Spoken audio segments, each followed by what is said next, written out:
টিউটোপিয়া নিয়ে এলো ডিজিটাল সহায়িকা, যেখানে থাকছে প্রত্যেকটি বিষয়ের সব অধ্যায়ের সব প্রশ্ন আর তার উত্তর সহ বিশ্লেষণ, যা পড়লে পরীক্ষার প্রিপারেশনের জন্য আর দরকার পড়বে না কোনো সহায়িকার কোনো সহায়তার। তাই মানে বইয়ের আর কোনো মানে নেই। টিউটোপিয়ার ডিজিটাল সহায়িকা পেতে লক্ষ্য রাখো টিউটোপিয়া লার্নিং অ্যাপের ইউটিউব চ্যানেলে। হ্যালো এন্ড ওয়েলকাম সকলকে টিউটোপিয়ার ইউটিউব চ্যানেলে। আশা করছি তোমরা সকলে অ্যাজ ইউজুয়াল ভালো আছো এবং সুস্থ আছো।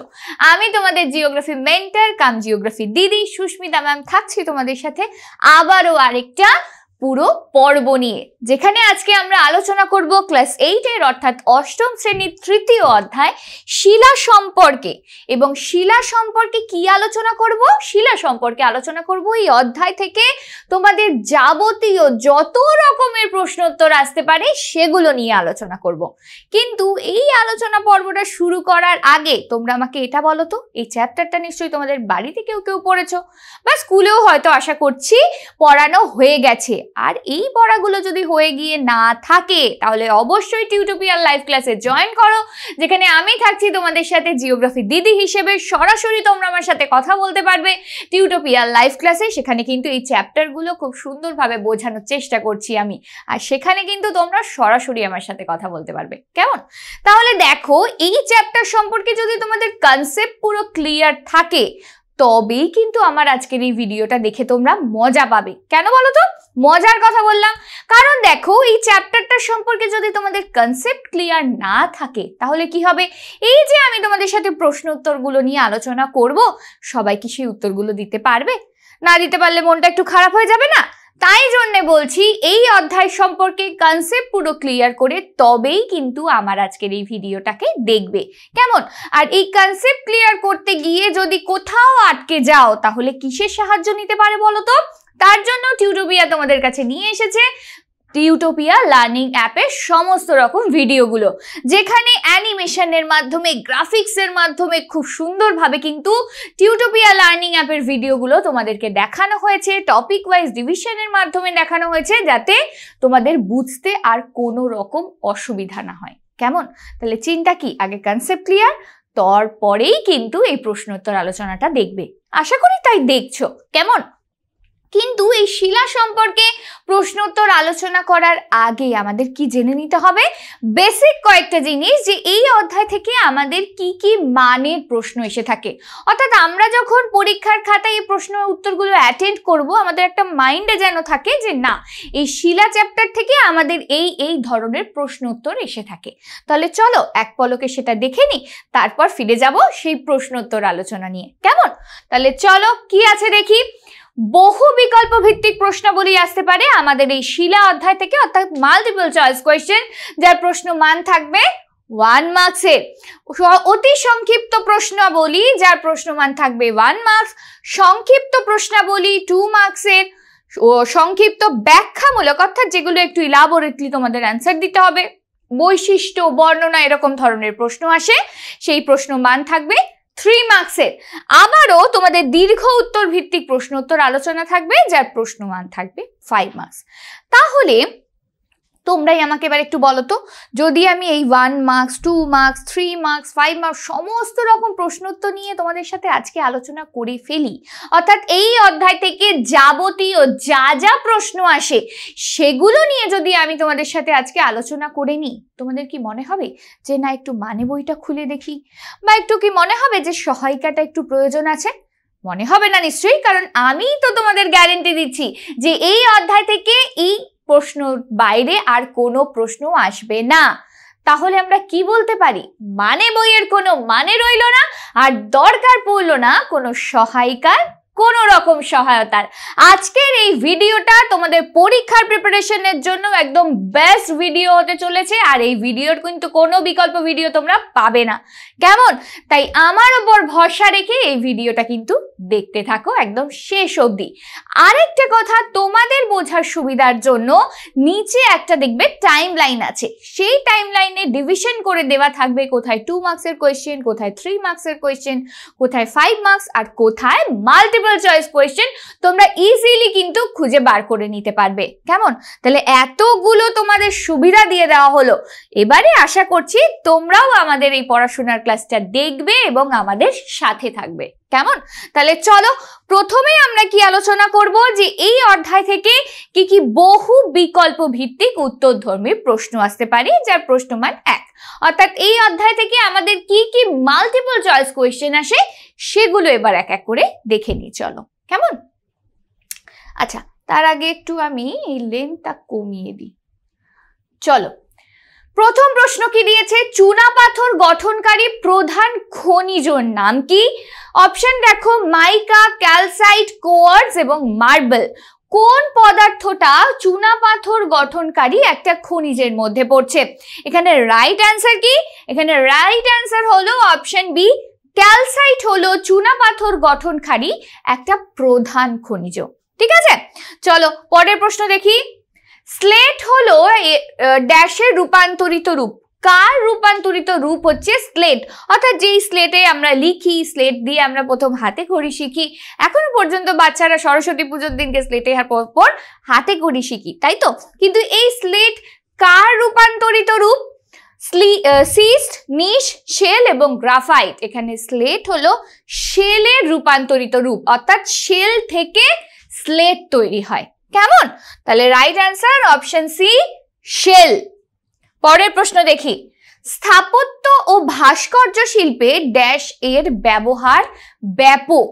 কিসের ব্যবহার আমরা বেশি পরিমাণে ব্যবহার করে থাকি? অর্থাৎ স্থাপত্য ভাস্কর্য শিল্প বলছে অর্থাৎ মন্দির বা আমাদের বিভিন্ন ধরনের স্মৃতিসৌধ, অর্থাৎ যেমন ভিক্টোরিয়ার কথা বলতে পারি, তাজমহলের কথা বলতে পারি। এগুলো কিসের দিয়ে তৈরি, কি দিয়ে তৈরি হয়? সেগুলো তৈরি হয়, অপশন দেখো, নিশ, স্লেট, ব্যাসাল্ট এবং মার্বেল। আশা করছি তোমরা উত্তরটা বলতে পারছো আর অবশ্যই কমেন্ট সেকশনে আমাকে কমেন্ট করছো, তাই তো? তাহলে এখানে রাইট অ্যান্সার কি হবে? অপশন ডি, মার্বেলের ব্যবহার ব্যাপক পরিমাণে কিন্তু সেখানে লক্ষ্য করা যায়। কেমন? চলো পরের প্রশ্ন কি। স্ট্যালাকটাইট দেখা যায় ড্যাশ এর গুহায়। কার কিসের গুহায় আমরা ওই স্ট্যালাকটাইট, স্ট্যালাগমাইট এই ধরনের ভূমিরূপগুলো দেখে থাকি? মার্বেল, চুনাপাথর, ডোলেরাইট এবং বেলে পাথর। আমরা মার্বেল তো দেখতে পাবো না, মার্বেলের মধ্যে আমরা আপনা আপনি কোনো ভূমিরূপ গঠন হতে দেখতে পাই না। এখানে সঠিক উত্তর হবে বি, চুনাপাথরে আমরা স্ট্যালাকটাইট, স্ট্যালাগমাইট এই ধরনের ভূমিরূপগুলো দেখে থাকি। কেমন? চলো পরের প্রশ্নে যাই। সেরামিক শিল্পে ব্যবহৃত হয় অভ্র, সোনা, ফেলসপার। আমাদের যে সেরামিক অর্থাৎ সেরামিকের যে জিনিসপত্র আমরা বলি, সেরামিকের পট, ফ্লাওয়ার ভাস, তারপর বাটি, ঘট, এই ধরনের যে ঘরের সৌন্দর্য বৃদ্ধির জন্য যে সেরামিকের জিনিসপত্র থাকে বা আমাদের দৈনন্দিন জীবনে ব্যবহারের ক্ষেত্রে সেরামিকের অনেক জিনিস ব্যবহার করা হয়। ডিনার যে ডিশগুলো থাকে সেগুলোও সেরামিকের হয়ে থাকে। সেখানে কি ব্যবহার করা হয়? অভ্র, সোনা, ফেলসপার। এখানে রাইট অ্যান্সার হবে ফেলসপার ইউজ করা হয়। কেমন? চলো পরের প্রশ্নে যাই। সাদা রঙের প্ল্যাজিওক্লেজ ফেলসপারের মূল উপাদান হলো পটাশিয়াম, সোডিয়াম, ম্যাগনেসিয়াম। সাদা রঙের যে প্ল্যাজিওক্লেজ ফেলসপারের মূল উপাদান কি থাকে? এখানে রাইট অ্যান্সার হবে সোডিয়াম। অপশন বি, সোডিয়াম থাকে মূল উপাদান হিসেবে। কেমন? চলো পরের প্রশ্নে যাই। সর্বাধিক কাঠিন্যযুক্ত শিলার নাম কি? আগ্নেয়, পাললিক এবং রূপান্তরিত শিলা বোঝাই যাচ্ছে আগ্নেয় শিলার কিন্তু কাঠিন্যতা বেশি হয়, অর্থাৎ অনেক বেশি হার্ড হয় এই শিলা। তাই জন্য এই আগ্নেয় শিলা থেকে প্রাপ্ত যে আমরা ব্যাসাল্ট রক পেয়ে থাকি অর্থাৎ ব্যাসাল্ট শিলা পেয়ে থাকি, সেইটাই কিন্তু এই কারণে যেহেতু কাঠিন্যতা বেশি, দৃঢ়তা বেশি, শক্ত হয়, সহ্য ক্ষমতা বেশি থাকে বা সহনশীল ক্ষমতা বেশি থাকে, এই কারণে ওই ব্যাসাল্ট রক কিন্তু আমরা রেল লাইনে ইউজ করতে দেখি। কেমন? তাহলে এখানে রাইট অ্যান্সার কি হবে? আগ্নেয় শিলার কাঠিন্যটা বেশি হয়ে থাকে। কেমন? চলো পরের প্রশ্নে যাই। শিলাস্তরে খনিজ তেলের ওপর স্তরে পাওয়া যায় কয়লা, প্রাকৃতিক গ্যাস, সোনা এবং অ্যাস্তনোস্ফিয়ার। আমরা কিন্তু শিলাস্তরে অর্থাৎ এখানে শিলাস্তর বলতে পাললিক শিলাস্তরেই কিন্তু আমরা খনিজ তেল পেয়ে থাকি। অন্য কোনো শিলাতে কিন্তু আমরা খনিজ তেল পেয়ে থাকি না, অর্থাৎ পাওয়া যায় না। কিন্তু এই খনিজ তেল থাকার সাথে সাথে সেখানে প্রাকৃতিক গ্যাসের একটা লেয়ার থাকে। কেমন? এখানে রাইট অ্যান্সার হবে অপশন বি, প্রাকৃতিক গ্যাস। ওকে, চলো পরের প্রশ্নে যাই। শিলার মধ্যেকার শূন্যস্থান এবং শিলার মোট আয়তনের অনুপাতকে কি বলা হয়? শিলার মাঝে যে ছিদ্র থাকে, শূন্যস্থান থাকে এবং শিলার যে মোট আয়তন, এখান থেকে আমরা কি পেয়ে থাকি? অনুপাতকে সছিদ্রতা, প্রবেশ্যতা এবং দ্বারণ, সেখান থেকে আমরা শিলার সছিদ্রতা পেয়ে থাকি। কেমন? চলো, অপশন এ হলো এখানে সঠিক উত্তর। পরের প্রশ্নে যাচ্ছি। শিলার প্রবেশ্যতা বেশি হলে জল ধারণ ক্ষমতা বাড়ে, কমে, একই থাকে? যদি শিলার প্রবেশ্যতা বেশি থাকে, অর্থাৎ ফুটোটা অনেকটা বেশি, তাহলে জল ধারণ ক্ষমতা কিন্তু কমে যায়, কারণ যত ফুটো হবে তত তো শিলার মধ্যে থেকে জল বেরিয়ে যাবে বাইরে, তাই না? তাই এখানে কিন্তু প্রবেশ্যতা বেশি হলে জল ধারণ ক্ষমতা কম হয়। এখানে কিন্তু ব্যস্তানুপাতিক সম্পর্ক। কেমন? চলো পরের প্রশ্নে যাচ্ছি। লৌহ ইস্পাত শিল্পে ব্যবহৃত হয় বেলে পাথর, কাদা পাথর, চুনা পাথর এবং নিস। কোন পাথর আমরা লৌহ ইস্পাত শিল্পে ব্যবহার করে থাকি? এখানে আমরা চুনা পাথর ইউজ করে থাকি লৌহ ইস্পাত শিল্পে। কেমন? অপশন সি হলো এখানে রাইট অ্যান্সার। নেক্সট কোয়েশ্চেনে যাই। আচ্ছা, নেক্সট কোয়েশ্চেনটা কিন্তু এক্ষুনি তোমাদের সাথে আলোচনা করলাম। রেল লাইনের ধারে পড়ে থাকা পাথরগুলি কি? কি বললাম এক্ষুনি? পারবে তো উত্তর দিতে? যারা যারা পারবে অবশ্যই আমাকে কমেন্ট সেকশনে কমেন্ট করো, আর কোয়েশ্চেন নাম্বারটা কিন্তু অবশ্যই বলে দেবে। কেমন? গ্রানাইট, শেল এবং ব্যাসাল্ট আমরা এক্ষুনি পড়লাম। আগ্নেয় শিলা থেকে প্রাপ্ত, অর্থাৎ আগ্নেয়গিরি থেকে প্রাপ্ত আগ্নেয় শিলা, যাকে আমরা বলে থাকি ব্যাসাল্ট, সেই ব্যাসাল্ট কিন্তু রেল লাইনের ধারে পড়ে থাকা পাথর। কেমন? যে কালো কালো পাথরগুলো দেখি সেগুলো, আবার অনেকে পা মুচকেও পড়ে যায়। কেমন? তাই খুব সাবধানে চলাফেরা করবে। চলো পরের প্রশ্নে যাই। যে শিলায় গঠিত অঞ্চলের ভূমিরূপগুলি সাধারণত গোলাকার হয়, সেটি হলো গ্রানাইট, ব্যাসাল্ট এবং কংগ্লোমারেট। তাহলে কোন শিলায় বলেছে আমাদের গম্বুজাকৃতি, অর্থাৎ মেনশন করে দিয়েছে, বা গোলাকার আকৃতির ভূমিরূপের সৃষ্টি হয়? গ্রানাইট শিলায় আমরা এই গোলাকার আকৃতির ভূমিরূপ কিন্তু দেখে থাকি। কেমন? চলো পরের প্রশ্নে যাই। মোহ স্কেল অনুসারে সর্বনিম্ন কাঠিন্যের খনিজটি কি? মানে মোহ স্কেলের অনুপাতে বলেছে সব থেকে নিম্ন কাঠিন্যের খনিজের নাম কি? কোয়ার্টজ, ফেলসপার এবং ট্যাঙ্ক। ট্যাঙ্ক এখানে হলো সর্বনিম্ন কাঠিন্যের একটা খনিজের নাম। কেমন? চলো পরের প্রশ্নে যাই। মাটি সৃষ্টিতে পরোক্ষভাবে প্রভাব ফেলে ভূপ্রকৃতি, জলবায়ু, উদ্ভিদ এবং প্রাণী। দেখো, প্রত্যক্ষ বলেনি কিন্তু পরোক্ষভাবে বলেছে। সুতরাং মাটি সৃষ্টির ক্ষেত্রে পরোক্ষভাবে বিশেষ ভূমিকা থাকে আমাদের ভূপ্রকৃতি। কেমন? চলো অপশন এ হলো এখানে সঠিক উত্তর। পরের প্রশ্নে যাই। মহারাষ্ট্রের পঞ্চগনি বালেশ্বর ড্যাশ প্রশমিত শিলা দিয়ে গঠিত? কোন শিলা দ্বারা গঠিত মহারাষ্ট্রের পঞ্চগনি বালেশ্বর? এখানে মেনশন করেছে ক্ষারকীয়, আম্লিক এবং মধ্যবর্তী। এখানে সঠিক উত্তর হবে ক্ষারকীয় শিলা দ্বারা গঠিত। কেমন? এগুলো, এই কোয়েশ্চেনের অ্যান্সারগুলো কিন্তু একটু মনে রাখার বিষয়। তাই অবশ্যই আমি আশা রাখছি আমার কোয়েশ্চেনের সাথে সাথে তোমরা কিন্তু খাতায় এই উত্তরগুলো লিখতে থাকছো, তাই তো? চলো পরের প্রশ্নটা দেখি।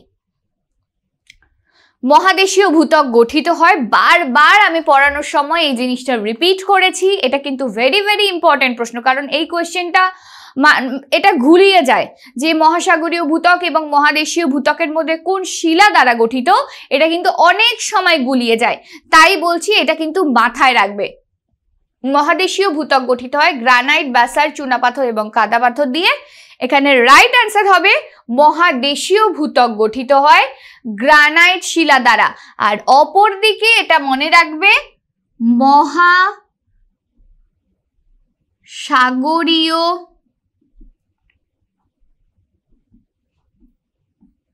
ভূত্বক গঠন হয় ব্যাসাল্ট শিলা দ্বারা। ঠিক আছে? এদিকে মহাদেশীয় হচ্ছে গ্রানাইট, মহাসাগর এটা দিয়ে মনে লাগবে, সাগর সা মানে দুটোতেই দন্তের স, এটা থেকে মনে রাখবে। কেমন? আমি একটা ট্রিক বললাম ছোট্ট। চলো পরের প্রশ্নে যাই। ভূপৃষ্ঠের বাইরে লাভা জমে সৃষ্ট আগ্নেয় শিলাকে পাতালিক, উপপাতালিক, নিঃসারী এবং উদ্ভিদ শিলা বলা হয়। ভূপৃষ্ঠের বাইরে যে লাভা জমে শিলা গঠন করে বা যে শিলা স্তূপ গঠন করে তাকে আমরা বলে থাকি নিঃসারী শিলা। কেমন? অপশন সি হলো এখানে রাইট অ্যান্সার। চলো পরের প্রশ্ন দেখে নিই। ভূগর্ভের চাপ ও তাপে উদ্ভিদের কাণ্ডে সঞ্চিত কার্বন স্তরীভূত হয়ে প্রাথমিকভাবে তৈরি হয় কয়লা, খনিজ তেল এবং প্রাকৃতিক গ্যাস। কোয়েশ্চেনটা আবার রিপিট করছি। ভূগর্ভের চাপে এবং তাপে উদ্ভিদের কাণ্ড সঞ্চিত কার্বন স্তরীভূত হয়, অর্থাৎ স্তরে স্তরে জমা পড়ে কোন শিলা গঠন করে বা কিভাবে তৈরি হয়, মানে প্রাথমিকভাবে তৈরি হয় কিসের? কয়লা, খনিজ তেল এবং প্রাকৃতিক গ্যাস। এখানে বলে দিচ্ছে চাপে তাপে উদ্ভিদের কাণ্ডে সঞ্চিত কার্বন। ঠিক আছে, এর জন্য এর অ্যান্সার হবে কয়লা। এখানে যদি থাকতো যে চাপে তাপে উদ্ভিদের প্রাণী জীব দেহ বা দেহাবশেষ, তখন কিন্তু খনিজ তেল হলে হতে পারতো। ঠিক আছে, যেহেতু এখানে কার্বন কথাটা মেনশন করে দিয়েছে তাই কিন্তু এখানে উত্তরটা হবে কয়লা। ঠিক আছে, চলো পরের প্রশ্নে যাই।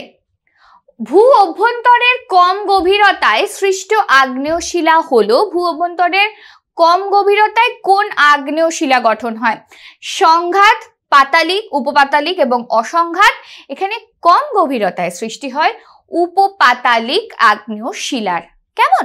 চলো পরের প্রশ্নে যাই। ব্যাসাল্ট শিলা রূপান্তরিত রূপ কি? ব্যাসাল্ট শিলা রূপান্তরিত হয়ে কোন শিলায় পরিণত হয়? অ্যামফিবোলাইট, ফিলাইট এবং হর্নবেল্ট।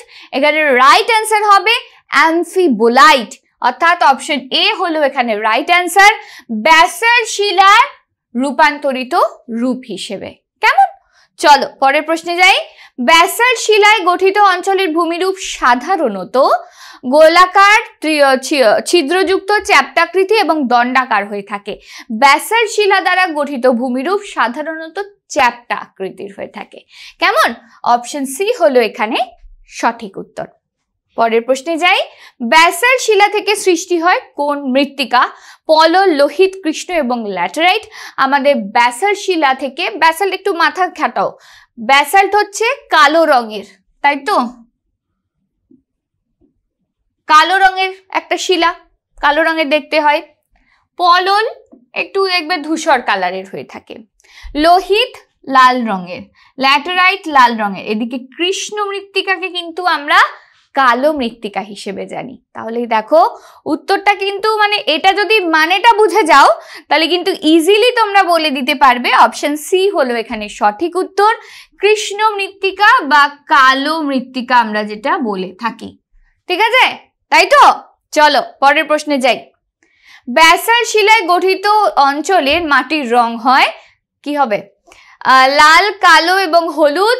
অবশ্যই এখানে উত্তর হবে কালো। ঠিক আছে, পরের প্রশ্নে যাই। বেলে পাথর রূপান্তরিত হয়ে তৈরি হয় এমন একটা পাথর, কোন বেলে পাথর রূপান্তরিত হয়ে কোন পাথরে রূপান্তরিত হয়? কোয়ার্টজাইট, মার্বেল এবং স্লেট। এখানে রাইট অ্যান্সার হবে কোয়ার্টজাইট। ঠিক আছে, চলো পরের প্রশ্নে যাই। বেলে পাথর গঠিত ভূমিরূপ, বেলে পাথর দিয়ে যে ভূমিরূপ গঠিত হয় সেটা কিরকম হয়? আমরা এখন ব্যাসাল্ট শিলা দ্বারা গঠিত ভূমিরূপ বললাম, সেটা চ্যাপ্টা আকৃতির হয়। কিন্তু বেলে পাথর গঠিত ভূমিরূপ গোলাকার, চ্যাপ্টা, খাড়া ঢাল বিশিষ্ট এবং ছিদ্রযুক্ত হয়। এখানে বেলে পাথর দ্বারা গঠিত ভূমিরূপ কিন্তু খাড়া ঢাল বিশিষ্ট হয়। অপশন সি হলো এখানে রাইট অ্যান্সার। কেমন? পরের প্রশ্নে যাচ্ছি। বিদ্যুতের সরঞ্জাম তৈরি, অর্থাৎ ইলেকট্রিক যে বিভিন্ন ধরনের জিনিসগুলো সেটা তৈরিতে কি কাজে লাগে? অভ্র, জিপসাম, কোয়ার্টজ এবং ট্যাঙ্ক ব্যবহার করা হয়। এটা জেনে রাখো, ভেরি ভেরি ইম্পর্টেন্ট প্রশ্ন। আমাদের বিদ্যুতের সরঞ্জাম তৈরি করতে কিন্তু অভ্র কাজে লাগে, কারণ অভ্র তাপের কুপরিবাহী, তাই জন্য। ঠিক আছে, চলো পরের প্রশ্নে যাই। ফিলাইট কার পরিবর্তিত রূপ? স্লেট, ব্যাসাল্ট এবং পিটের। এখানে আমরা পড়লাম স্লেটের পরিবর্তিত রূপ হচ্ছে ফিলাইট। অপশন এ হলো এখানে রাইট অ্যান্সার। কেমন? চলো পরের প্রশ্নে যাই। ফিলাইট এক প্রকার আগ্নেয় পাললিক এবং রূপান্তরিত শিলা। এই কিছুক্ষণ আগে বললাম রূপান্তরিত রূপ, তাহলে এটা কি শিলার মধ্যে পড়ছে? এটা হচ্ছে রূপান্তরিত শিলার মধ্যে, তাই তো? চলো পরের প্রশ্নে যাচ্ছি। প্রাথমিক শিলার উদাহরণ হলো বেলে পাথর, গ্রানাইট, চুনা পাথর এবং স্লেট। প্রাথমিক শিলার উদাহরণ হিসেবে আমরা বলতে পারি গ্রানাইটের কথা, আর যাকে আমরা যেটা দিয়ে অর্থাৎ গ্রানাইট শিলা দিয়ে আমাদের মহাসাগরীয় ভূত্বক গঠন হয়েছিল, তাই তো? তাই এখানে অপশন এ হলো এখানে সঠিক উত্তর। নেক্সট, প্রাকৃতিক গ্যাস পাওয়া যায় আগ্নেয়, রূপান্তরিত এবং পাললিক শিলায়। এই জিনিসটা একটু বুদ্ধি খাটাতে হবে, ব্যাপারটা বুঝিয়ে দিই। প্রাকৃতিক গ্যাস আমরা কিসের উপর পেয়ে থাকি বলেছিলাম? খনিজ তেলের ওপর, তাই তো? খনিজ তেল কোন শিলায় গঠন হয় সেটা মাথায় রাখো। আগ্নেয় শিলায় খনিজ তেল গঠন হয় না, রূপান্তরিত শিলাতেও হয় না, এখানে পাললিক শিলাতে খনিজ তেল গঠন হয়। তাহলে যদি আমি পাললিক শিলায় খনিজ তেল গঠন হয়, তাহলে পাললিক শিলার ওপরেই আমি প্রাকৃতিক গ্যাস পাই। তাহলে প্রাকৃতিক গ্যাস আমরা কোথায় পাবো? সেই পাললিক শিলাতেই পাবো, তাই না? চলো পরের প্রশ্নে যাই। প্রস্তরময় পাললিক শিলা হলো বেলে পাথর, কাদা পাথর, কংগ্লোমারেট এবং অভ্র। কোন শিলা প্রস্তরময় পাললিক শিলা? এখানে রাইট অ্যান্সার হবে অপশন সি, কংগ্লোমারেট। ঠিক আছে, চলো পরের প্রশ্নে যাই। প্রবেশ্যতা বেশি হলে জল ধারণ ক্ষমতা, এক্ষুনি বললাম প্রবেশ্যতা যদি বেশি হয় জল ধারণ ক্ষমতা বাড়ে, কমে, একই থাকে, কোনোটি নয়, এখানে হবে কমে। প্রবেশ্যতা যত বেশি হবে জল ধারণ ক্ষমতা কিন্তু তত কমবে। এখানে সম্পর্ক হলো ব্যস্তানুপাতিক সম্পর্ক। ঠিক আছে, চলো পরের প্রশ্নে যাই। পেগমাটাইট উপপাতলিক শিলার উদাহরণ ও পাতালিক শিলার উদাহরণ, নিঃসারী শিলার উদাহরণ। এখানে পেগমাটাইট হলো এক প্রকারের পাতালিক শিলার উদাহরণ। অপশন এ হলো এখানে সঠিক উত্তর। কেমন? চলো পরের প্রশ্নে যাই। পিট কয়লার রূপান্তরিত রূপ হলো কোনটা? পিট কয়লার একটা রূপান্তরিত রূপ। কেমন? বিটুমিনাস, গ্রাফাইট এবং বায়োটাইট। এখানে সঠিক উত্তর হবে গ্রাফাইট হলো পিট কয়লার একটা রূপান্তরিত রূপ। কেমন? পরের প্রশ্ন, পাললিক শিলার রূপান্তরের ফলে শিলা মধ্যস্থ জীবাশ্মগুলি, পাললিক শিলার যে রূপান্তর ঘটে স্বাভাবিকভাবে, তাহলে কি হবে? শিলার মধ্যে যে জীবাশ্মগুলো থাকে তাহলে কি হবে? সেটা নষ্ট হয়ে যায়, খনিজে পরিণত হয়, শিলায় থাকে না, সেগুলো নষ্ট হয়ে যায় যখন পাললিক শিলার রূপান্তর ঘটে।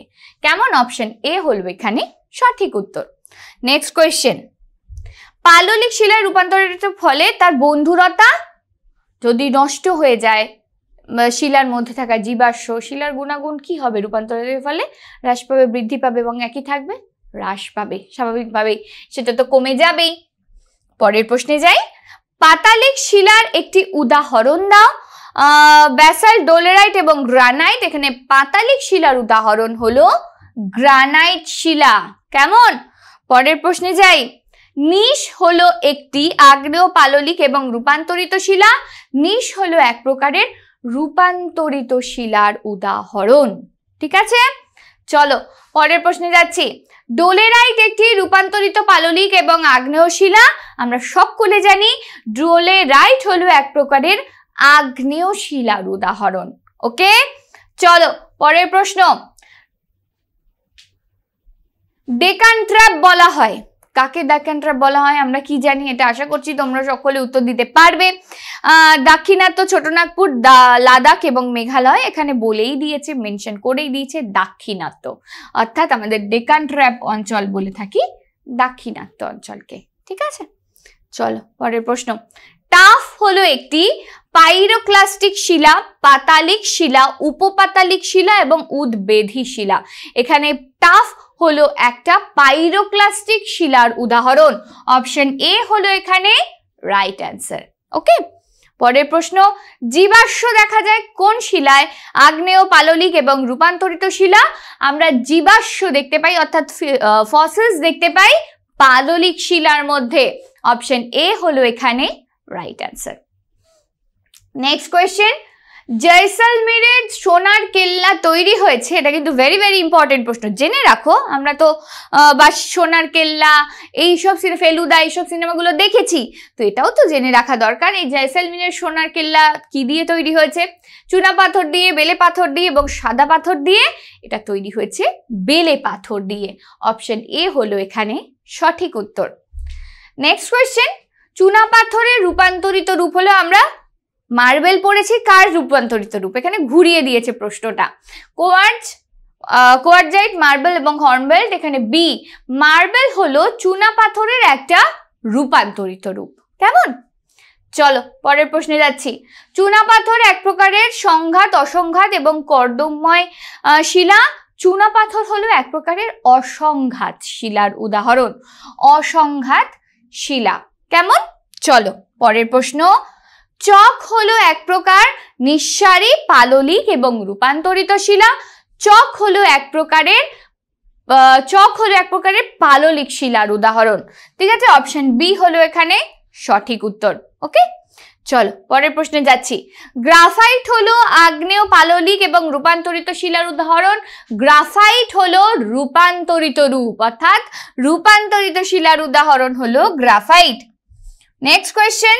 গ্রানাইট শিলায় প্রাপ্ত প্রধান খনিজটি হলো কোয়ার্টজ, ক্যালসাইট, অ্যারাগোনাইট। এখানে গ্রানাইট শিলায় প্রাপ্ত প্রধান খনিজের নাম কি? কোয়ার্টজ। কোয়ার্টজ আমরা গ্রানাইট শিলায় পেয়ে থাকি। কেমন? তাহলে রাইট অ্যান্সার অপশন এ। পরের প্রশ্ন। গ্রানাইট শিলায় গঠিত ভূমিরূপ সমতল মাথা বিশিষ্ট, শঙ্কু আকৃতির, গোলাকার আকৃতির, চ্যাপ্টা আকৃতির হয়ে থাকে। অর্থাৎ গ্রানাইট শিলায় গঠিত ভূমিরূপ কি ধরনের হয়ে থাকে? গোলাকার হয়ে থাকে। যেমন ব্যাসাল্ট শিলায় চ্যাপ্টা আকৃতির হয়ে থাকে, গ্রানাইট শিলায় হয়ে থাকে গোলাকার আকৃতির ভূমিরূপ। ওকে, চলো পরের প্রশ্ন। গ্রানাইট শিলা হলো সমপ্রকৃতির শিলা, বিষম প্রকৃতির শিলা এবং তরল প্রকৃতির। অর্থাৎ সমপ্রকৃতির বা বিষম প্রকৃতির বলতে এখানে কি বোঝাতে চেয়েছে? যে গ্রানাইট শিলার মধ্যে যেই উপাদানগুলো থাকে সেটা সমান পরিমাণে থাকে। অসম মানে অসমান, বুঝতেই পারছো। কিন্তু গ্রানাইট শিলার মধ্যে এটা হচ্ছে সমপ্রকৃতির শিলা। কেমন? চলো পরের প্রশ্ন। গ্রানাইট শিলা রূপান্তরিত হয়ে যে শিলায় পরিণত হয় সেটি হলো, অর্থাৎ গ্রানাইট শিলা রূপান্তরিত শিলা পড়লাম, সেটা রূপান্তরিত হয়ে কোন শিলায় পরিণত হয়? নিশ, মার্বেল এবং কোয়ার্টজাইট। এখানে নিশ শিলায় পরিণত হয় গ্রানাইট শিলা রূপান্তরিত হয়ে। কেমন? চলো পরের প্রশ্নে যাচ্ছি। গ্রানাইট এবং ব্যাসাল্ট শিলার মূল উপাদান কি? অর্থাৎ গ্রানাইট এবং ব্যাসাল্ট শিলা তৈরি করতে আমাদের প্রধান কি দরকার পড়ে? অভ্র, ফেলসপার, জিপসাম এবং কোয়ার্টজ। গ্রানাইট এবং ব্যাসাল্ট দুটো শিলাই তৈরি করতে আমাদের দরকার পড়ে কোয়ার্টজ। ঠিক আছে, অপশন ডি। পরের প্রশ্ন। গ্রানাইট একটি আম্লিক, মধ্যবর্তী এবং ক্ষারকীয় শিলা। গ্রানাইট হলো এক প্রকারের আম্লিক শিলার উদাহরণ। কেমন? নেক্সট। গোলাপি বর্ণের অর্থোক্লেজ ফেলসপারের মূল উপাদান হলো, গোলাপি বর্ণের অর্থোক্লেজ উপাদান মানে তৈরি করতে কি মূল উপাদানের প্রয়োজন? ক্যালসিয়াম, সোডিয়াম এবং পটাশিয়াম। এখানে সঠিক উত্তর হলো পটাশিয়ামের প্রয়োজন হয় মূল উপাদান হিসেবে। পরের প্রশ্ন। খাজুরাহোর মন্দির, অর্থাৎ খেজুরাহোর মন্দিরে আমরা যাই অনেকে ঘুরতে। চুনা পাথর, বেলে পাথর, কাদা পাথর এবং কংগ্লোমারেট দিয়ে তৈরি। সেটা তৈরি হলো বেলে পাথর দিয়ে। অপশন বি হলো এখানে সঠিক উত্তর। কেমন? চলো পরের প্রশ্নে যাচ্ছি। ক্ষয় প্রতিরোধক ক্ষমতা সবচেয়ে বেশি থাকে কাদা পাথর, চুনা পাথর, বেলে পাথর এবং কংগ্লোমারেটের কোন শিলার মধ্যে ক্ষয় প্রতিরোধ করার ক্ষমতা বেশি থাকে? এখানে রাইট অ্যান্সার হবে বেলে পাথর শিলার মধ্যে। অপশন সি এ হলো এখানে সঠিক উত্তর। পরের প্রশ্নে যাই।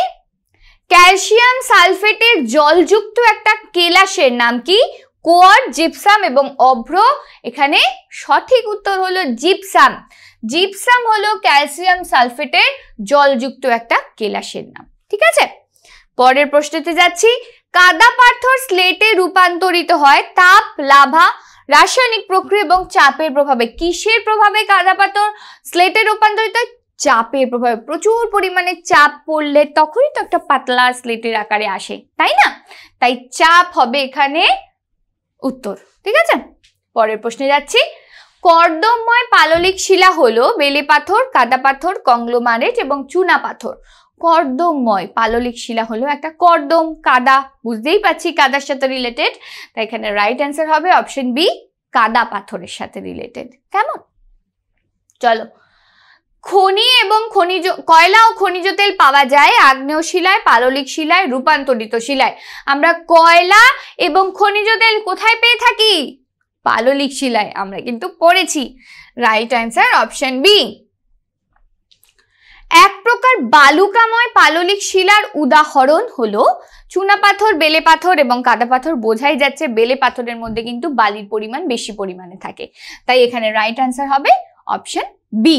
কেমন? চলো পরের প্রশ্ন যাই।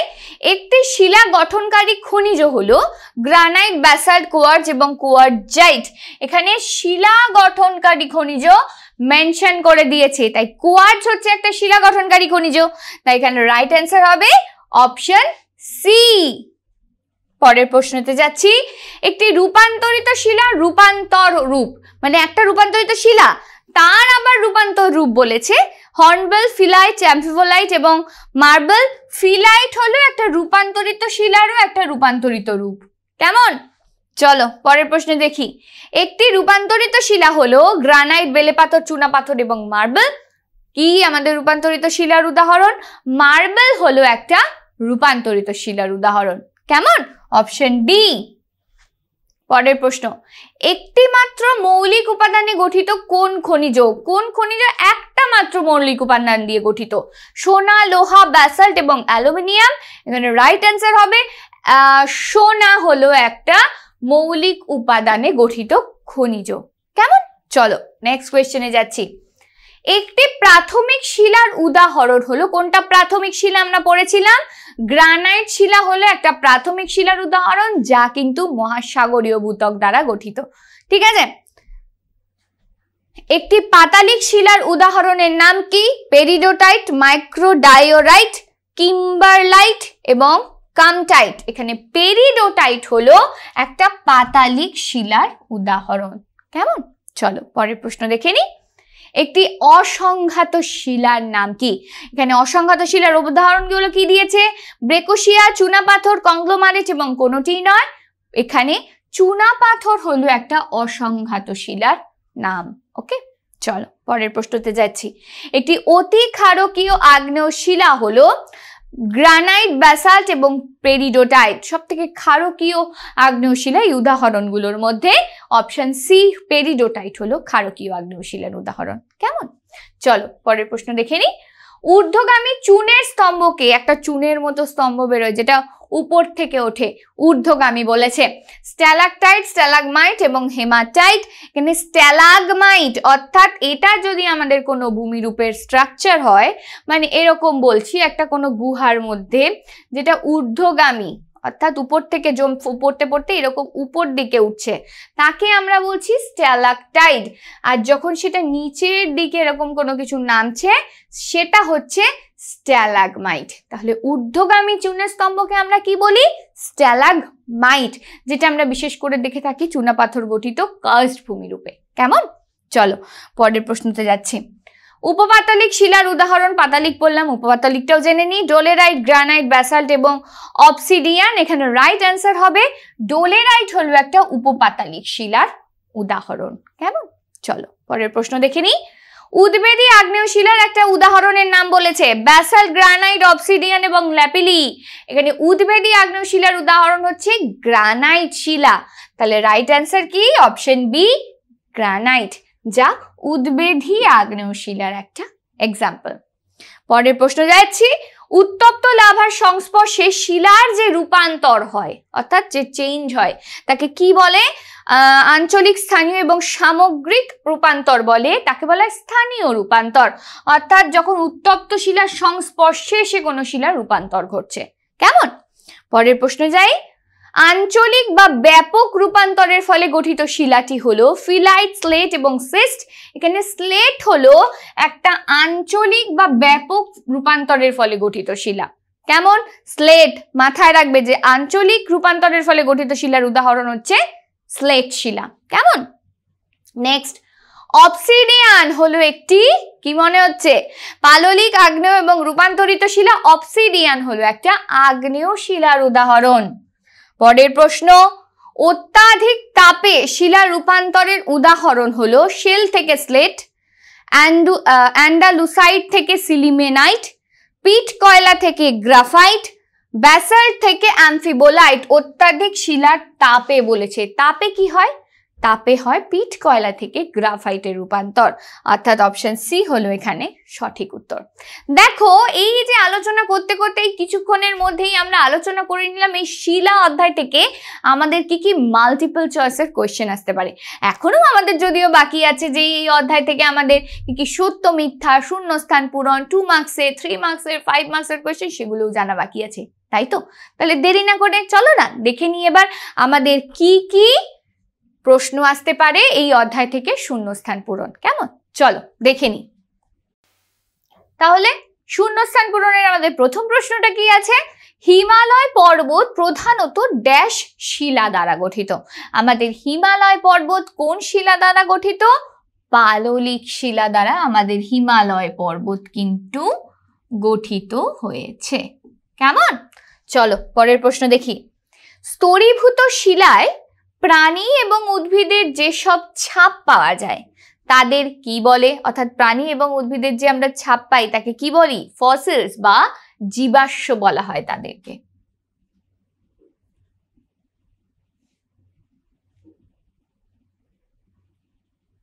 জীবাশ্ম। কেমন? পরের প্রশ্ন। সৈন্ধব লবণ এক প্রকার ড্যাশ শিলা। এই যে আমরা সন্ধক লবণ খাই না, বলে যে একাদশীতে সন্ধক লবণ খেতে, উপোস করলে সন্ধক লবণ খেতে, এই সন্ধক লবণ কিন্তু এক প্রকারের পাললিক শিলার উদাহরণ। কেমন? চলো পরের প্রশ্ন দেখি। সিমেন্ট এবং সার শিল্পে ড্যাশ ব্যবহৃত হয়। আমাদের সিমেন্ট তৈরি করতে বা সার শিল্পে জিপসাম ব্যবহার করা হয়। এই জিনিসগুলো কিন্তু খুব শর্ট কোয়েশ্চেন, কিন্তু এগুলো কিন্তু খুব ইন্টারেস্টিং জানার বিষয়। কেমন? চলো পরের প্রশ্ন। সাদাটে স্বচ্ছ অভ্রকে ড্যাশ বলে।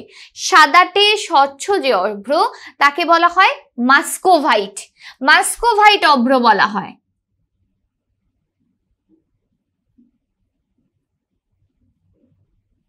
ঠিক আছে, চলো পরের প্রশ্নতে যাচ্ছি।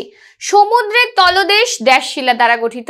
এতক্ষণ ধরে বললাম আমাদের সমুদ্র তলদেশ কিন্তু ব্যাসাল্ট শিলা দ্বারা গঠিত। কেমন?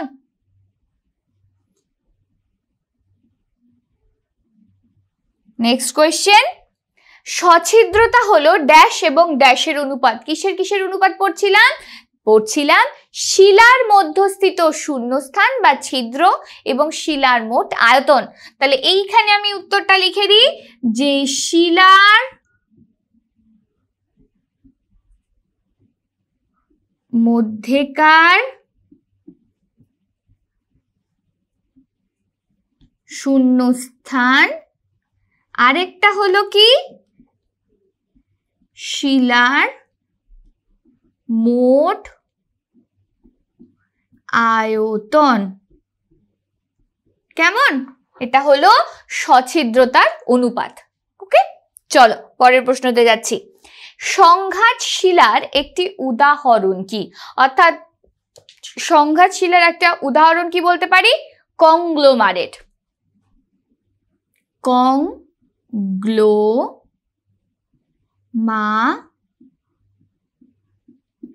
হলো একটা সংঘাত শিলার উদাহরণ। কেমন? চলো পরের প্রশ্ন দেখি। শিলার মধ্যে সছিদ্রতা বেশি হলে জল ধারণ ক্ষমতা বাড়ে। যত সছিদ্রতা বেশি হবে তত কিন্তু জল ধারণ ক্ষমতা বাড়বে। পরের প্রশ্ন। শিলার মধ্য দিয়ে তরল বা গ্যাসীয় পদার্থের প্রবেশ করার ক্ষমতাকে ড্যাশ বলে। শিলার মধ্যে যে তরল এবং গ্যাসের পদার্থে প্রবেশ করে তাকে স্বাভাবিকভাবে আমরা কি বলতে পারি? প্রবেশ্যতা বলে থাকি।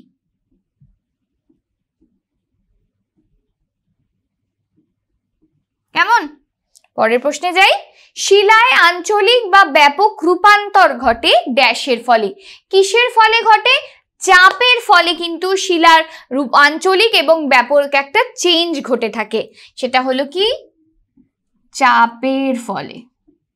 কেমন? পরের প্রশ্ন। শিলনোড়া, যেটাতে আমরা মশলা বাটি, সেই শিলনোড়া কোন পাথর দিয়ে গঠিত? বেলে পাথর দ্বারা আমাদের শিলনোড়া গঠিত হয়। কেমন? বেলে পাথর। পরের প্রশ্ন। লবণ শিলা হলো ড্যাশ শিলা, অর্থাৎ লবণ শিলা কোন শিলা থেকে হয়? সংঘাত শিলা থেকে হয়। কি উদাহরণ লিখব? সংঘাত শিলা। পরের প্রশ্ন, রাস্তাঘাট নির্মাণে ড্যাশ শিলা ব্যবহার করা হয়? ব্যাসাল্ট শিলা কিন্তু আমাদের রাস্তাঘাট নির্মাণে ব্যবহার করা হয়, কারণ আমরা বললাম যে ব্যাসাল্ট শিলার কিন্তু কাঠিন্যতা বেশি, এর দৃঢ়তা বেশি, এর কারণে। তাহলে কি হবে? ব্যাসাল্ট।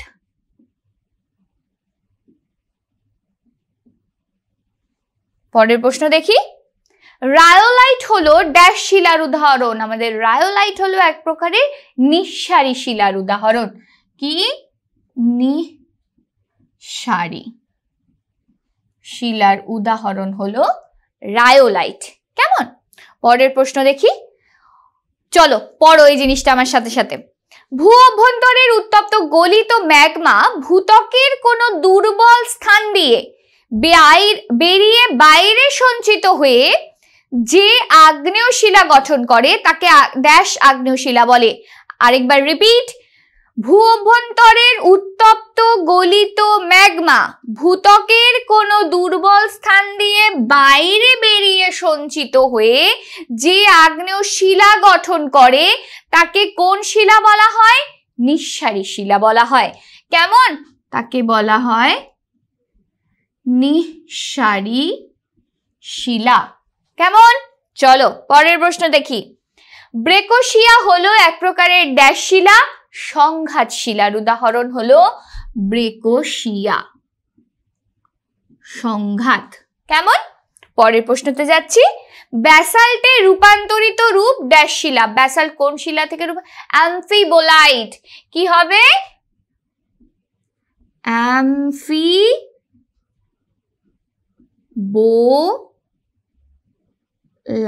শিলা। কেমন? পরের প্রশ্নতে যাই, ব্যাসাল্ট শিলায় গঠিত মাটির রং কালো হবে, অর্থাৎ কৃষ্ণ মৃত্তিকা।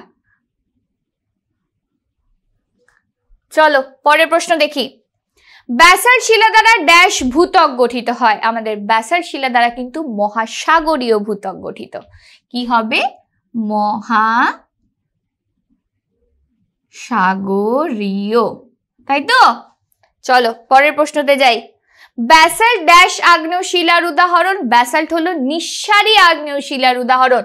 দেখো একটা জিনিস তোমাদেরকে একটু বলে রাখি, যে এই প্রশ্নগুলো যেমন আমি শূন্যস্থান পূরণে তোমাদের সাথে আলোচনা করছি, আবারও বলে দিই যে এই কোয়েশ্চেনগুলো কিন্তু ঘুরিয়ে তোমাদের মাল্টিপল চয়েসে আসতে পারে, আবার মাল্টিপল চয়েসের কোয়েশ্চেনগুলো সত্য মিথ্যা যেতে পারে, পাজল করে কিন্তু কোয়েশ্চেনগুলো আসতেই পারে। কেমন? চলো পরের প্রশ্ন দিই, বিজ্ঞানের যে শাখায় শিলা ও তার বৈশিষ্ট্য নিয়ে আলোচনা করা হয় তার নাম কি? তার নাম হলো পেট্রোলজি। পেট্রোলজিতে আমাদের শিলার কেমন, শিলার বৈশিষ্ট্য, শিলার কি কি গুণাগুণ, শিলার কি গুরুত্ব, সেগুলো নিয়ে আলোচনা করা হয়। কেমন? তাহলে উত্তর কি হবে? পেট্রোলজি।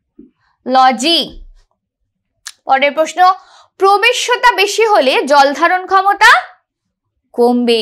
যত প্রবেশ্যতা বেশি থাকবে তত কিন্তু জল ধারণ ক্ষমতা কমতে থাকে। কেমন?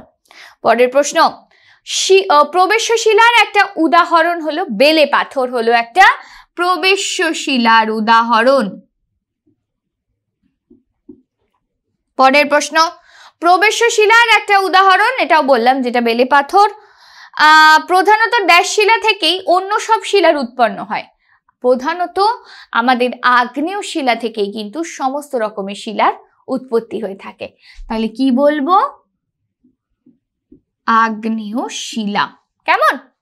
পরের প্রশ্ন, প্রকৃতিতে শিলার উৎপত্তি ও এক শিলা থেকে অন্য শিলায় রূপান্তর, মানে রূপান্তর হচ্ছে একটা নির্দিষ্ট নিয়মে চক্রাকারে আবর্তিত হয়ে চলেছে, মানে এক শিলা থেকে রূপান্তর হলো, উৎপত্তি হলো, এই যে একটা সাইক্লিক প্রসেস, তাকে কি বলা হয়? তাকে বলা হয় শিলা চক্র। দেখো তোমাদের এখানে শূন্যস্থান পূরণে শিলা চক্র বলেছে, এইখান থেকে কিন্তু তোমরা শিলা চক্র কাকে বলে যদি তোমাদের 2 মার্কসের প্রশ্ন আসে বা 1 মার্কসের, সেটাও কিন্তু লিখে দিতে পারো যে প্রকৃতিতে শিলার উৎপত্তি এবং এক শিলা থেকে অন্য শিলায় যে রূপান্তর তার একটা নির্দিষ্ট নিয়মে চক্রাকারে আবর্তিত হয়ে চলেছে, একেই বলা হয়, এই চক্রাকার আবর্তনকে শিলা চক্র। কেমন? চলো পরের প্রশ্নতে যাই। শিলা যে শক্ত আবরণে ঢাকা থাকে তাকে বলা হয় শিলা, মানে পৃথিবী যে শক্ত আবরণে ঢাকা থাকে তাকে বলা হয় শিলা।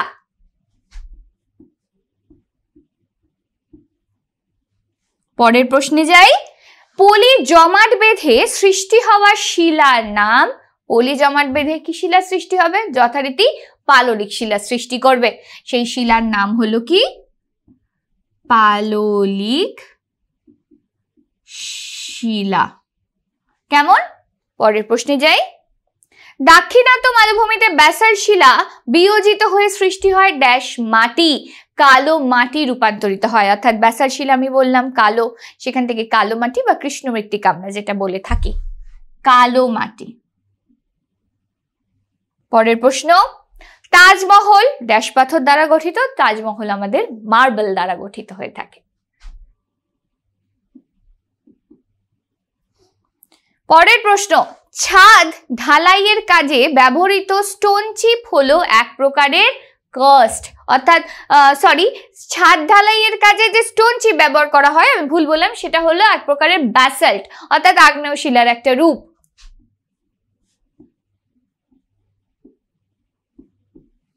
পরের প্রশ্ন। চেরাপুঞ্জি মৌসিনরামে ড্যাশ গুহা দেখতে পাওয়া যায়। আমরা চেরাপুঞ্জিতে মৌসিনরামে আমরা চুনা পাথর দ্বারা গঠিত গুহা অর্থাৎ কাস্ট ভূমিরূপ দেখতে পাই, আমরা চুনা পাথরের গুহা লিখব, ঠিক আছে?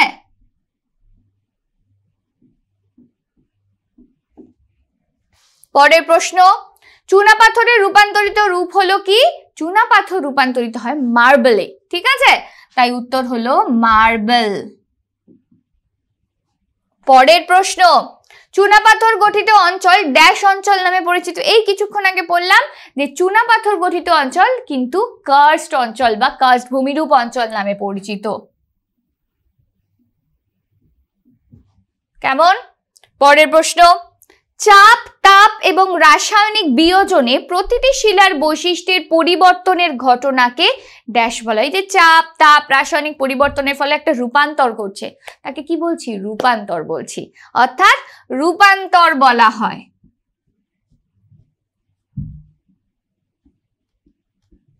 পরের প্রশ্নে যাই।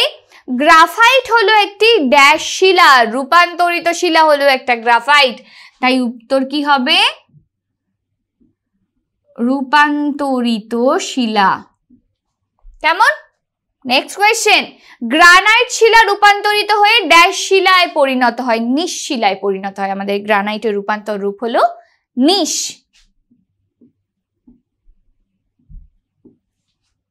পরের প্রশ্ন। গ্রানাইট একটি ড্যাশ শিলা, আমরা বললাম গ্রানাইট হলো এক প্রকারের আগ্নেয় শিলা। Next question. গ্যাব্রোর রূপান্তরিত রূপ হলো ড্যাশ, গ্যাব্রোর রূপান্তরিত রূপ কি? সারপেন্টিনে। কি বললাম? সারপেন্টিনে।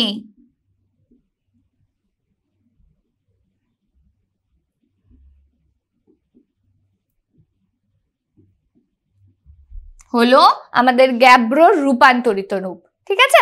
চলো পরের প্রশ্নতে যাই। গোলাপি রঙের অর্থোক্লেজ ফেলসপারের মূল উপাদান হলো ড্যাশ, মূল উপাদান হলো পটাশিয়াম, ঠিক আছে? গোলাপি রঙের অর্থোক্লেজের মূল উপাদান হলো পটাশিয়াম।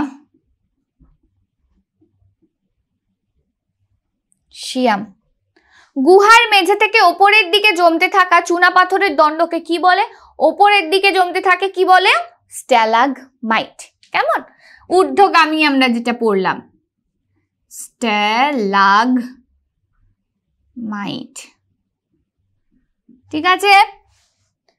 গুহার ছাদ থেকে ঝুলতে থাকা, অর্থাৎ যেগুলো এরকম ভাবে ঝুলতে থাকে, ছোট বড় মাঝারি সেজ সব কিছু নিচে ঝুলতে থাকে, তাকে বলা হয় স্ট্যালাগমাইট, স্ট্যালাকটাইট।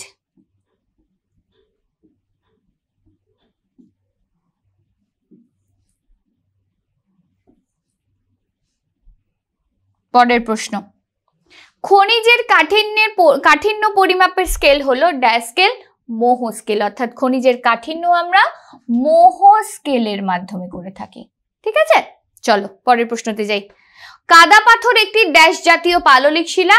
কাদা পাথর একটি কর্দম জাতীয় পাললিক শিলা। কর্দম, ঠিক আছে। পরের প্রশ্ন, কয়লা রূপান্তরিত হলে ড্যাশ নামে পরিচিত হয়? গ্রাফাইট নামে পরিচিত হয় কয়লা রূপান্তরিত হয়ে। আর গ্রাফাইট কিসে রূপান্তর ঘটে? নিশ। কয়লার থেকে গ্রাফাইট আর গ্রাফাইট থেকে রূপান্তরিত হয় নিশ। কেমন? চলো পরের প্রশ্নতে যাই। ওয়েগনার ড্যাশ জীবাশ্মের কথা বলেন? কোন জীবাশ্মের কথা বলেন? গ্লসোপটেরিস জীবাশ্মের কথা, ঠিক আছে। কিসের কথা বলেন?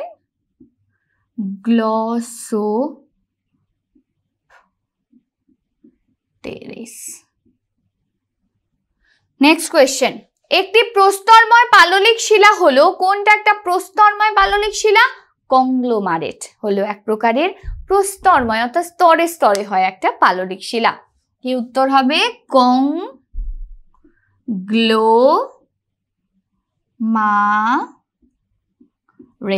কেমন?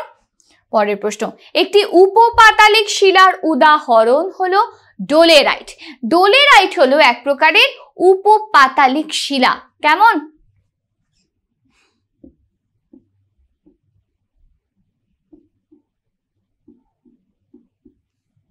পরের প্রশ্ন, এক বা একাধিক খনিজের সমসত্ব বা অসমসত্ব মিশ্রণকে কি বলা হয়?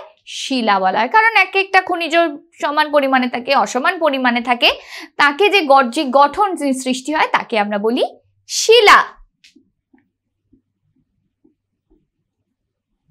নেক্সট কোয়েশ্চেন, উল্লম্ব দারণ ও ফাটল দেখা যায় ড্যাশ শিলায়, অর্থাৎ উল্লম্ব ভাবে আমরা দারণ দেখতে পাই, ফাটল দেখতে পাই আগ্নেয় শিলার মধ্যে। তাহলে উত্তর কি হবে? আগ্নেয় শিলা। নেক্সট কোয়েশ্চেন, আদি শিলার উপর শিলাচূর্ণ এবং জৈব পদার্থের মিশ্রিত পাতলা আবরণকে বলা হয় মাটি, ঠিক আছে। তাহলে তাকে বলা হয় মাটি। তাহলে মাটি কি যদি বলে, তাহলে বলবো আদি শিলার উপর শিলাচূর্ণ এবং জৈব পদার্থের যে পাতলা আবরণ থাকে তাকেই মাটি বলা হয়। চলো পরের প্রশ্ন, আগ্রা তাজমহল মার্বেল পাথরের তৈরি। নেক্সট কোয়েশ্চেন, আগ্নেয় শিলার আরেক নাম কি? প্রাথমিক শিলা হলো আগ্নেয় শিলার আরেক নাম।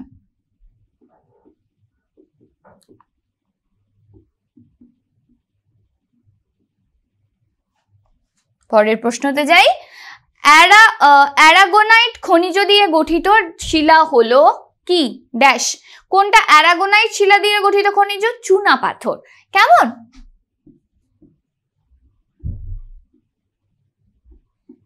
পরের প্রশ্ন, অ্যান্ডালুসাইট রূপান্তরিত হয়ে ড্যাশ শিলায় পরিণত হয়।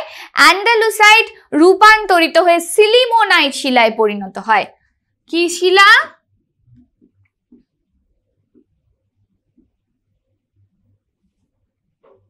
সিলিমোনাইট।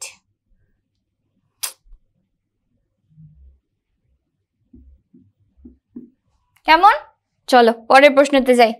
অভ্র তাপ এবং চাপের দুটোরই কুপরিবাহী, অর্থাৎ অভ্র যেমন তাপের কুপরিবাহী, তাপের দিক থেকে আমরা এখানে ইউজ করতে পারি বিদ্যুতেরও কুপরিবাহী, ঠিক আছে। তাই জন্যেই বিদ্যুতের কুপরিবাহী হওয়ার কারণেই কিন্তু বৈদ্যুতিক সমস্ত রকম জিনিসপত্রের তৈরির কাজে কিন্তু অভ্র ব্যবহার করা হয়, তাই না? চলো পরের প্রশ্ন দেখি। ড্যাশ শ্রেণীর অভ্র কালো বর্ণের হয়। বায়োটাইট শ্রেণীর অভ্র কিন্তু কালো বর্ণের হয়ে থাকে।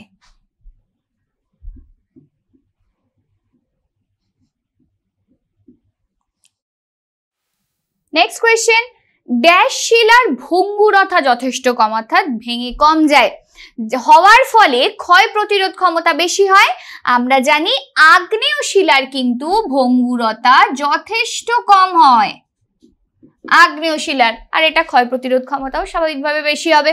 চলো পরের প্রশ্ন, ড্যাশ শিলা সছিদ্র এবং ভঙ্গুরতা দেখতে পাওয়া যায়। পাললিক শিলা নরম প্রকৃতির হবে, তাই সছিদ্রও হবে, আবার ভঙ্গুরতাও বেশি হবে পাললিক শিলায়, ঠিক আছে। চলো পরের প্রশ্ন, ড্যাশ শিলায় পাইরক্সিন খনিজ থাকে। কোন শিলায় পাইরক্সিন খনিজ থাকে? ব্যাসাল্ট জাতীয় শিলায় কিন্তু পাইরক্সিন জাতীয় খনিজ থাকে, ব্যাসাল্ট। পরের প্রশ্ন, ড্যাশ শিলায় উজ্জ্বল কেলাস গঠন দেখতে পাওয়া যায়। আমরা আগ্নেয় শিলায় কেলাস গঠন দেখতে পাবো আর সেটা উজ্জ্বল হয়ে থাকবে, তাই উত্তর কি হবে? আগ্নেয় শিলা। পরের প্রশ্ন, ড্যাশ শিলা থেকে খনিজ পদার্থ সংগ্রহ করতে সুবিধা হয়। রূপান্তরিত শিলা থেকে কিন্তু আমাদের খনিজ পদার্থ যেটা আমরা সংগ্রহ করে থাকি সেটা সুবিধা হয়ে থাকে। ঠিক আছে, তাহলে উত্তর কি হবে? রূপান্তরিত শিলা। কেমন? পরের প্রশ্ন, ড্যাশ মাধ্যমে শিলা চূর্ণ বিচূর্ণ হয়ে যায়। আমাদের আবহ বিকার যখন হয় তার মাধ্যমে কিন্তু শিলা চূর্ণ বিচূর্ণ হয়ে যায়, আবার নতুন ধরনের শিলা গঠন হয়, তাই এটার উত্তর হবে আবহ বিকার বা ওয়েদারিং আমরা যেটা বলে থাকি। পরের প্রশ্ন, ড্যাশ একটি ষড়ভুজাকৃতি এবং কেলাসাকার খনিজ পদার্থ। কি? কোয়ার্টজ হলো একটা ষড়ভুজাকার, অর্থাৎ 6টা বাহু থাকে বা 6টা ভুজ থাকে কোয়ার্টজের মধ্যে, আর এটা কিন্তু কেলাসাকার খনিজ পদার্থ। তাহলে কি হবে? উত্তরটা বলে দিলাম। চলো পরের প্রশ্ন, ড্যাশ অতিরিক্ত পরিমাণে জল ধারণের সক্ষম। কি অতিরিক্ত পরিমাণে জল ধারণের সক্ষম? এই কোশ্চেনটা কি তোমাদের জন্য রাখবো? না, আমি বলে দিচ্ছি, কাদা পাথর কিন্তু জল ধারণের জন্য সক্ষম একটা শিলা। তাহলে উত্তর কি হবে? কাদা পাথর। চলো পরের প্রশ্ন, শিলা হলো এক বা একাধিক এর বেশির মিশ্রণ। খনিজ অর্থাৎ খনিজ পদার্থ সমসত্ব অসমসত্ব একাধিক পরিমাণে থাকতে পারে এই খনিজ, তাই খনিজের একাধিক মিশ্রণ খনিজ। কেমন? তাহলে দেখো এই অধ্যায় থেকে মোটামুটি যা যা মাল্টিপল চয়েস কোয়েশ্চেন আসতে পারে, যা যা fill in the blanks question আসতে পারে আমরা কিন্তু আলোচনা করে নিলাম। এখনো বাকি আছে কি? সত্য মিথ্যা আলোচনা। তাহলে চলো এবার আমরা দেখবো যে এই অধ্যায় থেকে আমাদের কি কি সত্য মিথ্যা আসতে পারে সেগুলো দেখে নি। চলো, স্লেট পাথর স্থানীয় রূপান্তরের ফলে সৃষ্ট। তাই কি? স্লেট পাথর তো স্থানীয় রূপান্তরের ফলে সৃষ্ট নয়, তাই এটা হলো একটা মিথ্যা স্টেটমেন্ট। পরের প্রশ্ন, সমসত্ব মিশ্রণে উপাদানগুলি বিভিন্ন জায়গায় বিভিন্ন অনুপাতে থাকে। তাই কি? সমসত্ব বলছে, তাহলে বিভিন্ন জায়গায় বিভিন্ন অনুপাত তো হবে না, তাহলে একই অনুপাত হবে, তাই এটাও মিথ্যা স্টেটমেন্ট। পরের প্রশ্ন, শেল বা কাদা পাথর রূপান্তরিত হলে গ্রাফাইট, না আমরা কি ব্যাসাল্ট থেকে পড়েছি গ্রাফাইট, তাই তো, তাই এটাও কিন্তু মিথ্যা স্টেটমেন্ট। পরের প্রশ্ন, শিলার সছিদ্রতা বেশি হলে জল ধারণ ক্ষমতা তো কি হবে? বাড়বে না কমবে? একদমই ঠিক তাই, শিলার সছিদ্র বেশি হলে শিলার জল ধারণ ক্ষমতা কিন্তু বাড়বে, তাই এটা সত্য স্টেটমেন্ট। নেক্সট কোয়েশ্চেন, লোহা এবং অ্যালুমিনিয়াম অক্সাইড অতিরিক্ত পরিমাণে থাকলে কালো মাটি সৃষ্টি করে। না, তা তো না, আমরা কালো মাটি আগ্নেয় শিলায় পড়লাম, তাই তো, তাই এটাও কিন্তু মিথ্যা স্টেটমেন্ট। পরের প্রশ্ন, রেগুর মাটিতে অতিরিক্ত পরিমাণে লোহা এবং অ্যালুমিনিয়াম অক্সাইড থাকে বলেছে। না, আমরা রেগুর মাটিতে কিন্তু অতিরিক্ত পরিমাণে লোহা এবং অ্যালুমিনিয়ামের পরিমাণ থাকে না, মিথ্যা। পরের প্রশ্ন, রূপান্তরের ফলে আগ্নেয় এবং পাললিক শিলার কাঠিন্য কমে। না, এরকম তো কোনো কিছু কি পড়লাম না, রূপান্তরিত হওয়ার ফলে কাঠিন্যতার কোনো পরিবর্তন কিন্তু ঘটে না, মিথ্যা স্টেটমেন্ট। পরের প্রশ্ন, রাজস্থানের জয়সলমীরে অবস্থিত সোনার কেল্লা চুনাপাথর দিয়ে তৈরি, কারণ শুধু শুষ্ক জলবায়ুতেই সোনার কেল্লা নির্মাণের জন্য উপযুক্ত একটা মজবুত পাথর। তাই কি? তা তো আমরা পড়লাম না, আমরা সোনার কেল্লা পড়লাম মার্বেল শিলা দ্বারা গঠিত, তাই না, তার জন্য এত কিছু কারণের প্রয়োজন হয় না, মিথ্যা স্টেটমেন্ট এটা। পরের প্রশ্ন, রাঁচি সহ সমগ্র ছোটনাগপুর অঞ্চল সাধারণত গ্রানাইট শিলা দ্বারা গঠিত। একদমই ঠিক তাই, রাঁচি সহ যে ছোটনাগপুরের অঞ্চল সমূহ আছে তাগুলো কিন্তু সবকিছুই কিন্তু আমাদের গ্রানাইট শিলা দ্বারা গঠিত হয়ে থাকে। কেমন? চলো পরের প্রশ্নতে যাচ্ছি। মোহ স্কেল অনুযায়ী হীরের কাঠিন্যের মান বলেছে 10। একদমই ঠিক তাই, এটা মাল্টিপল চয়েস কোয়েশ্চেনের জন্য 1 মার্কসের জন্য কিন্তু ভেরি ভেরি ইম্পর্টেন্ট কোয়েশ্চেন, যে মোহর স্কেলে হীরের কাঠিন্যের মান কত থাকে। ঠিক আছে, সত্য স্টেটমেন্ট। পরের প্রশ্ন, মালব মালভূমিকে ভারতের খনিজ ভান্ডার বলা হয়? না, ছোট নাগপুর মালভূমিকে আমরা জেনে থাকি ভারতের খনিজ ভান্ডার, তাই এটা কিন্তু মিথ্যা স্টেটমেন্ট একটা। ওকে, চলো, ভূত্বক গঠনের সময় প্রথম যে শিলা গঠিত হয় সেটি আগ্নেয় শিলা নামে পরিচিত। যথারীতি তাই ভূত্বক গঠনের সময় আগ্নেয় শিলায় গঠন হয়ে থাকে। সত্য স্টেটমেন্ট। ব্যাসাল্ট শিলায় গঠিত মাটির রং সাধারণত লাল? না না, ব্যাসাল্ট শিলায় গঠিত মাটির রং কি হয়ে থাকে? কালো রঙের হয়ে থাকে। মিথ্যা স্টেটমেন্ট।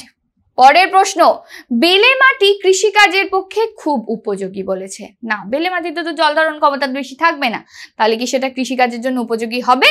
না, মিথ্যা।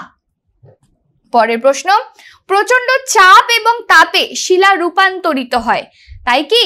একদমই ঠিক তাই, প্রচন্ড চাপ এবং তাপের ফলে কিন্তু শিলার রূপান্তর ঘটে থাকে। সত্য। পরেরটা দেখি, পাললিক শিলায় জীবাশ্ম দেখতে পাওয়া যায়? আমরা সকলেই জানি পাললিক শিলায় আমরা জীবাশ্ম দেখতে পাই। পাললিক শিলায় কেলাস গঠন হয় না, একদমই সত্যি কথা, কারণ তার কাঠিন্যতা কম, তাই এটাতে কিন্তু কেলাস গঠন হয় না। পরের প্রশ্ন, পাললিক শিলাকে প্রাথমিক শিলা বলা হয়? না, এটা কিন্তু মিথ্যা। আমাদের প্রাথমিক শিলা বলা হয় আগ্নেয় শিলাকে, তাই তো? পরের প্রশ্ন, পশ্চিমবঙ্গের সুন্দরবন অঞ্চলে লবণাক্ত মাটি আমরা দেখতে পাই? একদমই ঠিক তাই, আমরা সুন্দরবন অঞ্চলে লবণাক্ত মাটি, লবণাম্ব উদ্ভিদ, ঠেসমূল, শ্বাসমূল জাতীয় উদ্ভিদ আমরা দেখতে পেয়ে থাকি, তাই না? সরি। পরের প্রশ্ন, নিঃসারী শিলার কণাগুলি সূক্ষ্ম হয়ে থাকে? একদমই তাই, আমাদের নিঃসারী শিলার যে কণাগুলো থাকে সেগুলো সূক্ষ্ম প্রকৃতির হয়ে থাকে। সত্য স্টেটমেন্ট। পরের প্রশ্ন, 3 প্রকার শিলার বিভিন্ন পদ্ধতিতে চক্রাকারে আবর্তনের সম্পূর্ণ প্রক্রিয়াটি জলচক্র? একদমই না, সেটা শিলাচক্র নামে পরিচিত হবে, তাই এটা কিন্তু মিথ্যা স্টেটমেন্ট। চলো, ডোলেরাইট পাতালিক শিলার পাতালিক শ্রেণীর আগ্নেয় শিলা বলেছে? না, ডোলেরাইট কোনো পাতালিক শিলার উদাহরণ নয়, আগ্নেয় শিলার নয়, মিথ্যা। ডেকান ট্র্যাপ ব্যাসাল্ট শিলায় গঠিত, কি বলেছে? তাই কি? একদমই ঠিক তাই, আমাদের ডেকান ট্র্যাপ অঞ্চল কিন্তু ব্যাসাল্ট শিলা দ্বারা গঠিত একটা অঞ্চল। পরের প্রশ্ন, জিপসাম যুক্ত মাটি হালকা হলুদ রঙের হয়ে থাকে? হ্যাঁ, আমাদের জিপসাম যুক্ত মাটি কিন্তু হালকা একটু হলুদ আভ হয়ে থাকে। কেমন? চলো পরের প্রশ্নে যাই। ছোটনাগপুর মালভূমিতে গ্রানাইট শিলা বেশি পরিমাণে দেখতে পাওয়া যায়? একদমই ঠিক তাই, আমরা ছোটনাগপুর মালভূমিতে গ্রানাইট শিলা দ্বারা গঠিত হয়ে থাকে গ্রানাইট শিলা দেখতে পাই। ঠিক আছে, চলো পরের প্রশ্নতে যাই। চুনা পাথরের প্রবেশতা নেই, প্রায় নেই বললেই চলে। না, চুনা পাথরের কিন্তু প্রবেশতার ক্ষমতা থাকে, ঠিক আছে, তাই এটা কিন্তু মিথ্যা স্টেটমেন্ট। পরের প্রশ্ন, চুনা পাথরের থেকে মার্বেল সৃষ্টি হলো সংস্পর্শযোগ্য রূপান্তর? তাই কি? একদমই ঠিক তাই, আমাদের চুনা পাথরের থেকে মার্বেল তৈরি হয়, তাই এটা কিন্তু একটা রূপান্তর। পরের প্রশ্ন, চুনা পাথরের গুহায় মেঝে থেকে উপরে বর্ধিত চুনের যে সঞ্চয়কে, এটা স্ট্যালাকটাইট নয়, এটা বলা হয় স্ট্যালাগমাইট, তাই এটা মিথ্যা স্টেটমেন্ট। এটা হবে স্ট্যালাগমাইট।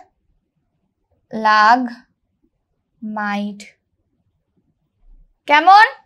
পরের প্রশ্নতে যাই। চুনাপাথর শুধুমাত্র ক্যালসাইট খনিজ দিয়ে গঠিত হয়? একদমই ঠিক তাই, চুনাপাথর ক্যালসাইট খনিজ দ্বারা সৃষ্ট হয়ে থাকে। পরের প্রশ্ন, চুনাপাথর বিশুদ্ধ জলে দ্রবীভূত হয়? না, চুনাপাথর কোনো বিশুদ্ধ জলে কিন্তু দ্রবীভূত হবার পাথর নয়। ঠিক আছে, পরের প্রশ্ন, চুনাপাথর অ্যারাগোনাইট খনিজ দিয়ে গঠিত? একদমই ঠিক তাই, চুনাপাথর কিন্তু অ্যারাগোনাইট নামক খনিজ দ্বারা গঠিত হয়ে থাকে। কেমন? চলো পরের প্রশ্ন কি আছে। গ্রাফাইট পাললিক শিলার একটা উদাহরণ? না, গ্রাফাইট কিন্তু পাললিক শিলার উদাহরণ নয়। গ্রানাইট শিলা নিঃশিলার চেয়ে কম শক্ত বলেছে?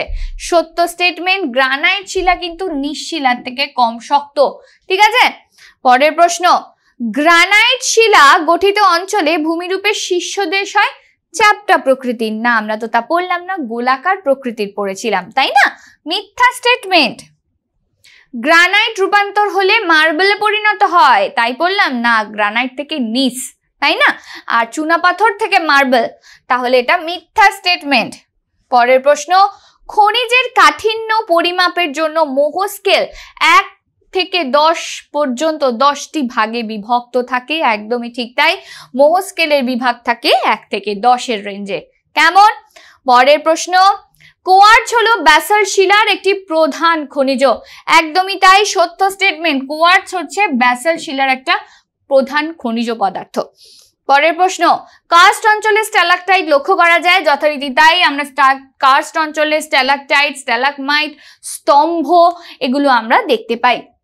পরের প্রশ্ন, কাদা পাথর বাড়ির টালি তৈরিতে ব্যবহার করা হয়, তাই কি? একদমই ঠিক তাই, আমাদের কাদা পাথর দিয়ে বাড়ির টালি তৈরি করা হয়। ঠিক আছে। পরের প্রশ্ন, ইস্পাত শিল্পে কাঁচামাল হিসেবে চুনা পাথর ব্যবহৃত। শুনতে একটু অড লাগলেও একদমই ঠিক তাই, ইস্পাত শিল্পে কিন্তু আমাদের চুনা পাথর ব্যবহার করা হয়। ঠিক আছে, সত্য। পরের প্রশ্ন, আদিশিলা প্লাস ভূমি প্রকৃতি প্লাস সময় জলবায়ু জীবজগৎ ইকুয়ালস টু মাটি। একদমই ঠিক তাই, মাটি তৈরিতে কিন্তু আদিশিলা লাগবে, ভূমির প্রকৃতি, সময়, জলবায়ু জীবজগৎ দিয়েই তারপরে কিন্তু একটা মাটি তৈরি হয়ে থাকবে। পরের প্রশ্ন, আগ্নেয়শিলার প্রবেশ্যতা বেশি না, আগ্নেয়শিলার কিন্তু প্রবেশ্যতা কম। মিথ্যা স্টেটমেন্ট। পরের প্রশ্ন, আগ্নেয়শিলার স্তরে কয়লা এবং খনিজ তেল পাওয়া যায় না, আমরা আগ্নেয়শিলায় পাই না, পাললিক শিলায় পেয়ে থাকি। মিথ্যা স্টেটমেন্ট। পরের প্রশ্ন, গ্রানাইট শিলার দানা খুব সূক্ষ্ম হয় না, গ্রানাইট শিলার দানা একটু মোটা প্রকৃতির হয়, তাই এটাও কিন্তু মিথ্যা স্টেটমেন্ট। তাহলে কি মনে হচ্ছে যে এই অধ্যায় থেকে তো 187টা প্রশ্ন আমরা মাল্টিপল চয়েস কোয়েশ্চেন, শূন্যস্থান পূরণ আর সত্য মিথ্যা মিলিয়ে আলোচনা করে নিলাম। কে কতগুলো প্রশ্নের উত্তর দিতে পারলে বলো তো? সঠিকভাবে কমেন্ট করবে, যে আমাকে জানাও যে কতগুলো প্রশ্নকে ঠিক ঠিক উত্তর দিতে পেরেছো। আর ভুল কমেন্ট করলেও প্রবলেম নেই, উত্তরটা তো আমি বলেই দিলাম। কিন্তু একটা জিনিস মাথায় রাখবে, যে প্রপার পড়াশোনার জন্য একটু প্রপার রুটিন মাফিক বা প্রপার একটা ফ্লো আকারে পড়লে ভালো হয় না? তাতে তোমাদের পড়াশোনাটাও বজায় থাকবে, খেলাধুলাও বজায় থাকবে, সমস্ত কিছু। তার জন্য চিন্তা কিসের? টিউটোপিয়া তো তোমাদের জন্য একটা স্টাডি ফ্লো নিয়ে এসেছে। তাহলে আগে চলো স্টাডি ফ্লোটা কেমন হয় সেটা দেখে নি, তারপরে আবার না হয় আমরা ফিরে আসবো যে এই অধ্যায় থেকে আমাদের কি কি এখনো বাকি আছে প্রশ্ন উত্তর আলোচনা, সেগুলো নিয়ে। তাহলে চলো একবার স্টাডি ফ্লোটা দেখে নি। ক্লাস 8-এর ছাত্রছাত্রীদের জন্য টিউটোপিয়া নিয়ে এলো মেগা স্টাডি প্যাক। পরীক্ষায় দুর্দান্ত রেজাল্ট করতে গেলে যা হতে পারে তোমার নিশ্চিত সাফল্যের সহায়ক। পরীক্ষায় ভালো রেজাল্ট করতে গেলে প্রিপারেশন হতে হবে একেবারে সলিড, আর তার জন্য অনুসরণ করতে হবে যথাযথ স্টাডি ফ্লো। চলো এক ঝলকে দেখে নেওয়া যায় কি হওয়া উচিত তোমার স্টাডি ফ্লো, অর্থাৎ তুমি কিভাবে পড়লে সেই পড়াটা আর কখনো ভুলবে না, আর পরীক্ষায় ভালো নম্বরও পাবে। পড়ার ক্ষেত্রে প্রথমে দরকার কনসেপ্ট, অর্থাৎ বিষয় সম্পর্কে স্বচ্ছ ধারণা। প্রত্যেকটা সাবজেক্টে প্রত্যেকটা চ্যাপ্টার কারোর থেকে বুঝে নেওয়া, তারপর সেই বিষয় রিলেটেড প্রত্যেকটা ডাউটকে ক্লিয়ার করা। এরপরে তৃতীয় ধাপ, সেই চ্যাপ্টারটার উপর সংক্ষেপে একটা ব্রিফ নোট পড়া, এবং চতুর্থ ধাপ হলো সেই চ্যাপ্টারের সম্ভাব্য প্রশ্নোত্তরগুলোকে পড়ে ফেলা, যার উপর নির্ভর করবে তোমার পরীক্ষার সাফল্য। এরপর তোমার প্রস্তুতি কত দূর তার জন্য তোমাকে দিতে হবে চ্যাপ্টার ওয়াইজ মক টেস্ট। তবে শুধুমাত্র টেস্ট দিলেই কিন্তু হবে না, বিশেষজ্ঞ কোনো শিক্ষককে দিয়ে সেই উত্তরপত্র চেক করিয়ে বুঝে নিতে হবে কোথায় কোথায় খামতি রয়েছে। যদি টেস্টের ফল ভালো হয় তবে বুঝতে হবে তোমার প্রস্তুতি কমপ্লিট। এবার তুমি পরের অধ্যায়ে যেতে পারো, আর ফল খারাপ হলে এই পুরো প্রক্রিয়াটা আরও একবার রিভাইজ করতে হবে। তবে বলে রাখি, তোমার এই প্রস্তুতির ক্ষেত্রে তোমার সাহায্য করতে পারে পশ্চিমবঙ্গ বোর্ডের বাংলা মাধ্যমে ছাত্রছাত্রীদের পড়াশোনার জন্য একমাত্র অ্যাপ টিউটোপিয়া। এই পুরো স্টাডি ফ্লোর জন্য টিউটোপিয়াই হলো অল ইন ওয়ান সলিউশন। কিভাবে?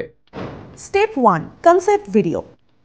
টিউটোপিয়া অ্যাপে প্রত্যেক অধ্যায়ের বিষয়গুলো ছোট ছোট টপিকে ভেঙে নিয়ে গ্রাফিক্স অ্যানিমেশনের সাহায্যে এমনভাবে বোঝানো হয়েছে যা তোমাদের পড়তেও ভালো লাগবে আর মনেও থাকবে। Step 2, live class and doubt clearing. Tutopia live ক্লাসে সেই বিষয়গুলোই বোঝানো হয় বিশদে। পাশাপাশি প্রত্যেকটা ক্লাসে থাকে ডাউট ক্লিয়ারিং সেশন। যেখানে সরাসরি তোমাদের সমস্ত ডাউট বা সংশয়ের নিরসন হতে পারে। Step 3. Brief notes. নোটসের জন্য টিউটোপিয়ায় তোমরা পাবে স্মার্ট নোটস, যেখানে সংক্ষেপে টু দি পয়েন্টে অধ্যায়ের ব্রিফ নোট তো করাই রয়েছে। Step 4. Question and answer.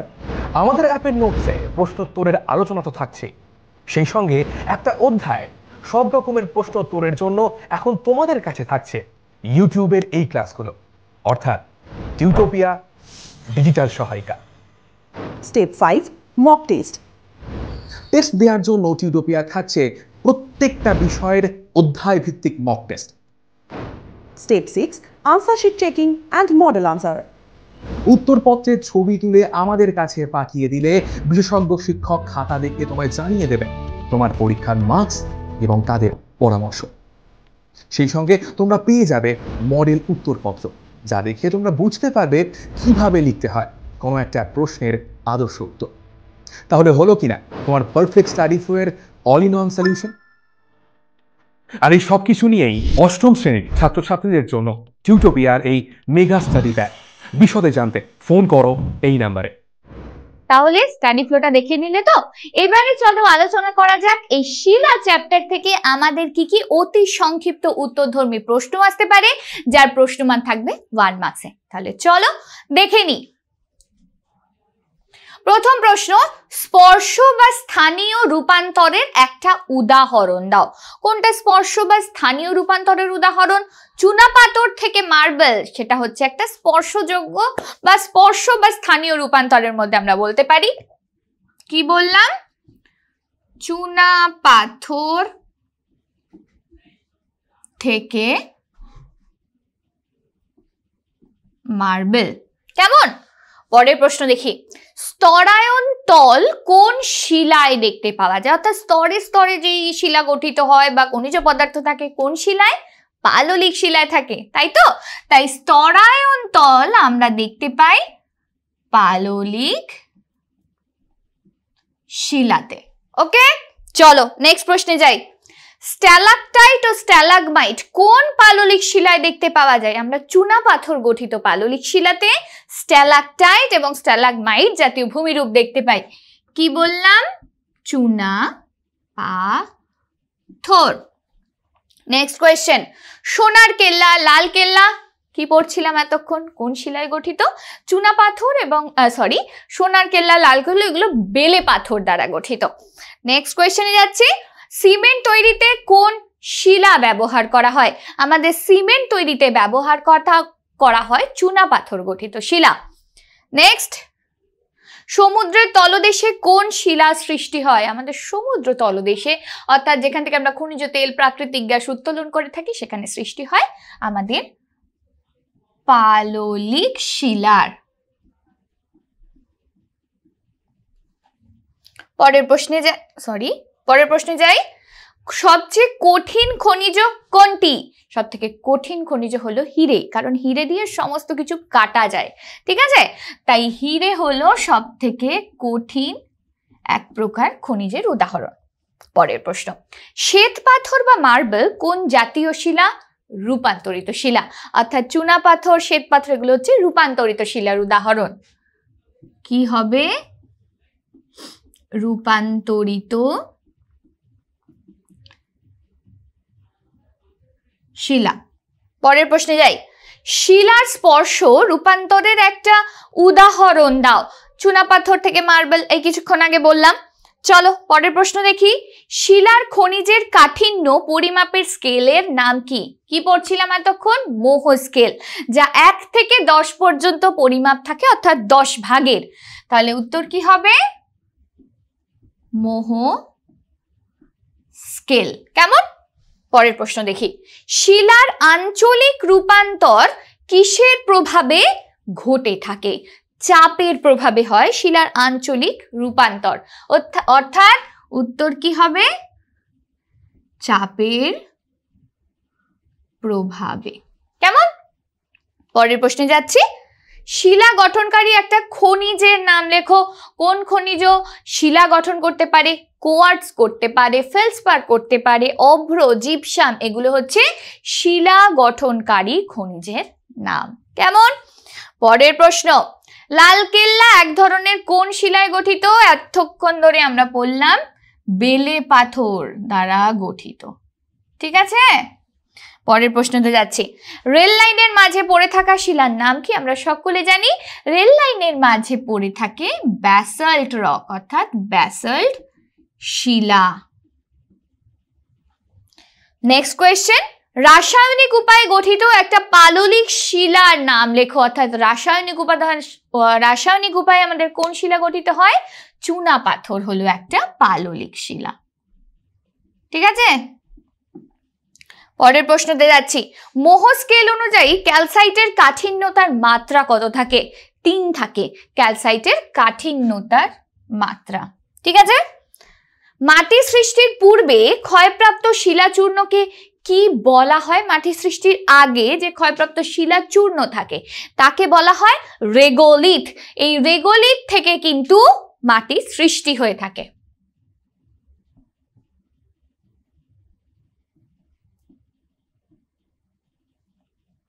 পরের প্রশ্ন, ভূ অভ্যন্তরে সৃষ্ট আগ্নেয় শিলাকে কি বলা হয়? ভূ অভ্যন্তরে যে শিলা সৃষ্টি হয় তাকে বলা হয় উদ্বেধী শিলা। কি বললাম? বা উদ্বেধী শিলা বলা হয়। আবার কিছু ক্ষেত্রে উদ্বেধী আগ্নেয় শিলাও কিন্তু বলা হয়ে থাকে। ঠিক আছে, পরের প্রশ্নতে যাচ্ছি। ভারতের ছোটনাগপুর অঞ্চল প্রধানত কোন শিলায় গঠিত? ভারতের ছোটনাগপুর অঞ্চল প্রধানত গ্রানাইট শিলা দ্বারা গঠিত। কেমন? গ্রানাইট। পরের প্রশ্নে, ভারতের কোথায় চুনাপাথরের গুহা দেখতে পাওয়া যায়? অন্ধ্রপ্রদেশের বোরা গুহায় অর্থাৎ কাছ জাতীয় ভূমিরূপে আমরা কিন্তু চুনাপাথরের গুহা দেখতে পাই। কি বললাম? অন্ধ্রপ্রদেশের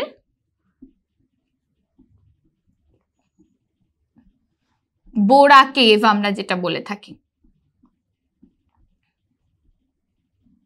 বোরা গুহা। কেমন? চলো নেক্সট কোয়েশ্চেনে যাই। ব্যাসল্ট শিলার দানার ব্যাস কত থাকে? মোটামুটি 1 মিলিমিটারেরও কম থাকে আমাদের এই ব্যাসল্ট শিলার দানা, অর্থাৎ মিলিমিটারের কম থাকে। কেমন? চলো পরের প্রশ্নতে যাই। ব্যাসল্ট শিলায় গঠিত অঞ্চলে কেমন ভূমিরূপ আমরা দেখতে পাই?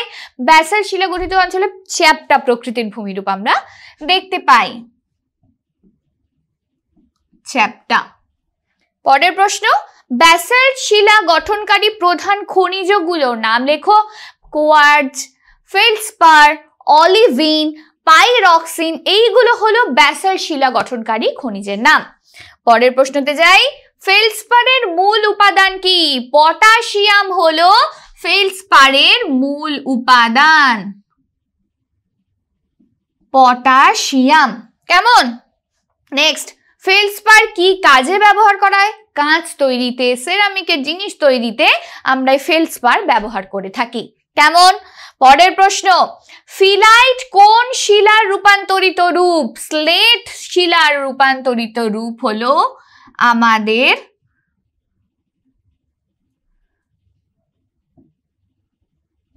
ফিলাইট। কেমন? নেক্সট কোয়েশ্চেন, প্রতিমার সাজ তৈরি করতে ব্যবহৃত খনিজটির নাম কি? অভ্র। দেখবে প্রতিমার সাজ তৈরি করতে আমাদের অভ্র কাজে লাগে, সেটা হচ্ছে এক প্রকারের খনিজ কিন্তু। নেক্সট কোয়েশ্চেন, নুড়িযুক্ত বেলে পাথরকে কি বলা হয়? কংগ্লোমারেট বলা হয়। তাহলে নুড়িযুক্ত বেলে পাথরের নাম কি? কংগ্লোমারেট।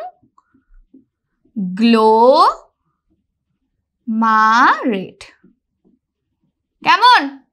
নেক্সট কোয়েশ্চেন, নিঃশিলার খনিজগুলি বলয়ের আকারে অবস্থান করলে তাকে কি বলা হয়? তাকে বলা হয় ব্যান্ডেড নিস। ঠিক আছে, এটাও সেম। চলো নেক্সট কোয়েশ্চেন, দুটি নিঃসারী আগ্নেয় শিলার নাম লেখো। তাহলে কি বলতে পারি? ব্যাসাল্ট বলতে পারি, টুফ বলতে পারি। এগুলো হচ্ছে তোমার দুটো নিঃসারী আগ্নেয় শিলার নাম। নেক্সট কোয়েশ্চেন, দক্ষিণ ভারতের মহাবালেশ্বর মন্দির কোন শিলা দ্বারা গঠিত? দক্ষিণ ভারতের মহাবালেশ্বর মন্দির আমাদের গ্রানাইট শিলা দ্বারা গঠিত, কিন্তু এটা মনে রেখো, গ্রানাইট। পরের প্রশ্ন, জৈবিক উপায়ে গঠিত একটা সংঘাত শিলার নাম লেখো। চুনাপাথর, কয়লা, এগুলো কিন্তু জৈবিক উপায়ে গঠিত সংঘাত শিলা। চুনাপাথর, কয়লা, ঠিক আছে। জৈবিক উপায়ে গঠিত একটি অসংঘাত শিলার নাম লেখো বলেছে। চুনাপাথর হচ্ছে অসংঘাত শিলা, আমি ভুল, আর কয়লা হচ্ছে সংঘাত শিলার উদাহরণ। জৈব পদার্থ দিয়ে একটা গঠিত শিলার নাম লেখো। জৈব পদার্থ দ্বারা কয়লা। জীবের দেহাবশেষ বিয়োজিত হয়ে কিসে পরিণত হয়ে থাকে? হিউমাস, অর্থাৎ যে প্রক্রিয়াটাকে, হিউমাস গঠনের প্রক্রিয়াটাকে আমরা বলে থাকি হিউমিফিকেশন। কেমন? পরের প্রশ্ন, ছোটনাগপুর মালভূমি ছাড়া ভারতে আরো একটা মালভূমির নাম করো যা বিশেষভাবে খনিজ সম্পদ দ্বারা সমৃদ্ধ। দাক্ষিণাত্যের মালভূমি বলতে পারি, যেখানে বিপুল হারে আমাদের খনিজ সম্পদ অর্থাৎ খনিজ ভান্ডার বলতে পারি আছে। কি বলতে পারি? দাক্ষিণাত্যের মালভূমি। কেমন? নেক্সট কোয়েশ্চেন, চক কোন শিলার উদাহরণ? পাললিক শিলার উদাহরণ হলো চক। কেমন? মনে থাকবে তো? নেক্সট কোয়েশ্চেন, গ্রিট কি শিলা বা কোন শ্রেণীর শিলা? গ্রিট হলো এক প্রকার যান্ত্রিক উপায়ে গঠিত প্রস্তরময় পাললিক শিলা। তাহলে গ্রিট কি?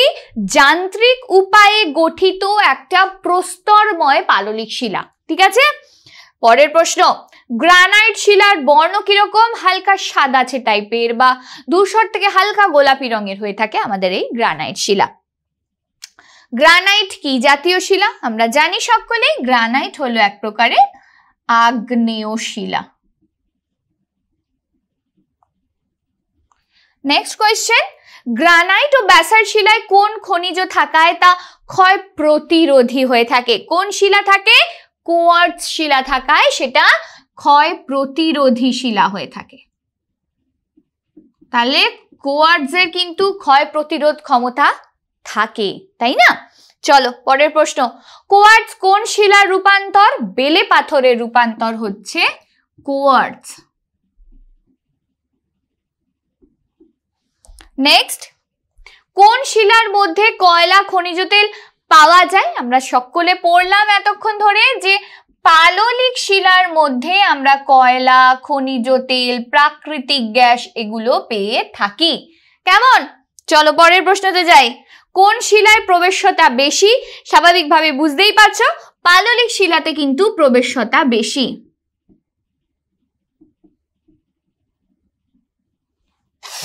পরের প্রশ্নে যাই, কোন শিলায় প্রধানত মহাদেশীয় ভূত্বক তৈরি হয়? কোন শিলা দ্বারা? আমরা বললাম মহাদেশীয় ভূত্বক গঠন হয় গ্রানাইট শিলা দ্বারা, আর মহাসাগরীয় ভূত্বক গঠন হয় ব্যাসাল্ট শিলা দ্বারা, তাই তো? চলো পরের প্রশ্ন দেখি, কোন শিলায় জীবাশ্ম দেখা যায়? পাললিক শিলায় আমরা জীবাশ্ম দেখে থাকি। কোন শিলা অস্তরীভূত শিলা? আগ্নেয় শিলা অস্তরীভূত শিলা, অর্থাৎ আগ্নেয় শিলায় কিন্তু স্তর গঠন হয় না, আগ্নেয় শিলা। আর স্তরীভূত শিলা তাহলে কি ছিল? পাললিক শিলা ছিল একটা স্তরীভূত শিলা। নেক্সট কোয়েশ্চেন, কোন খনিজের উপস্থিতির জন্য গ্রানাইট শিলা একটু চকচকে প্রকৃতির হয়? মাইকা থাকে বলে, অর্থাৎ অভ্র থাকে বলে গ্রানাইট শিলা কিন্তু একটু চকচকে প্রকৃতির হয়ে থাকে। কেমন? চলো পরের প্রশ্ন দেখি, কোন শিলায় জীবাশ্ম দেখা যায়? আবারও বলে দিলাম পাললিক শিলায়। কেলাস গঠন দেখা যায় এমন একটা খনিজের নাম লেখো, অর্থাৎ কোয়ার্টজে কিন্তু আমরা কেলাস গঠন দেখতে পাই। তাই কোয়ার্টজ হলো এক প্রকারের খনিজ, এতক্ষণ ধরে পড়লাম আমরা তাই। নেক্সট কোয়েশ্চেন, কৃষ্ণবর্ণের অভ্র কি নামে পরিচিত? বায়োটাইট নামে পরিচিত আমাদের কৃষ্ণবর্ণের অভ্র। নেক্সট কোয়েশ্চেন, কার্স্ট ভূমিরূপ কোন শিলায় দেখতে পাই আমরা? চুনা পাথর গঠিত শিলাতে আমরা কার্স্ট ভূমিরূপ দেখতে পাই, চুনা পাথর। পরের প্রশ্ন, কাকে ভারতের খনিজ সম্পদের ভান্ডার বলা হয়? ছোটনাগপুর মালভূমিকে আমরা বলে থাকি ভারতের খনিজ সম্পদের ভান্ডার, ছোটনাগপুর মালভূমি। কেমন? নেক্সট কোয়েশ্চেনে যাই, একটি সংঘাত পাললিক শিলার উদাহরণ দাও। বেলে পাথর হলো একটা সংঘাত পাললিক শিলার উদাহরণ। পরের প্রশ্ন দেখি, একটি যৌগিক খনিজের নাম লেখো। অর্থোক্লেজ ফেলসপার একটা জৈবিক খনিজ অর্থাৎ যৌগিক খনিজ। কি বললাম? অর্থোক্লেজ ফেলসপার হলো একটা যৌগিক খনিজ। কেমন? চলো পরের প্রশ্ন দেখি, একটি মৌলিক খনিজের নাম লেখো। হিরে। হিরে হলো একটা মৌলিক খনিজের উদাহরণ। কেমন? পরের প্রশ্ন, একটি জীবাশ্ম জ্বালানির উদাহরণ দাও। কি বলবো? কয়লা হলো এক প্রকারের জীবাশ্ম জ্বালানির উদাহরণ। নেক্সট কোয়েশ্চেন, উদয়গিরি খণ্ডগিরির মন্দির কোন শিলা দ্বারা গঠিত? আমরা ঘুরতে যাই অনেকে উদয়গিরি খণ্ডগিরিতে। বেলে পাথর দ্বারা গঠিত হচ্ছে উদয়গিরি খণ্ডগিরির মন্দির। কেমন? নেক্সট কোয়েশ্চেন, অভ্র কয় প্রকারের এবং কি কি? অভ্র তো দুই প্রকার, একটা হচ্ছে মাস্কোভাইট, একটা হচ্ছে কি বায়োটাইট। দুই প্রকার, এক নাম্বার হচ্ছে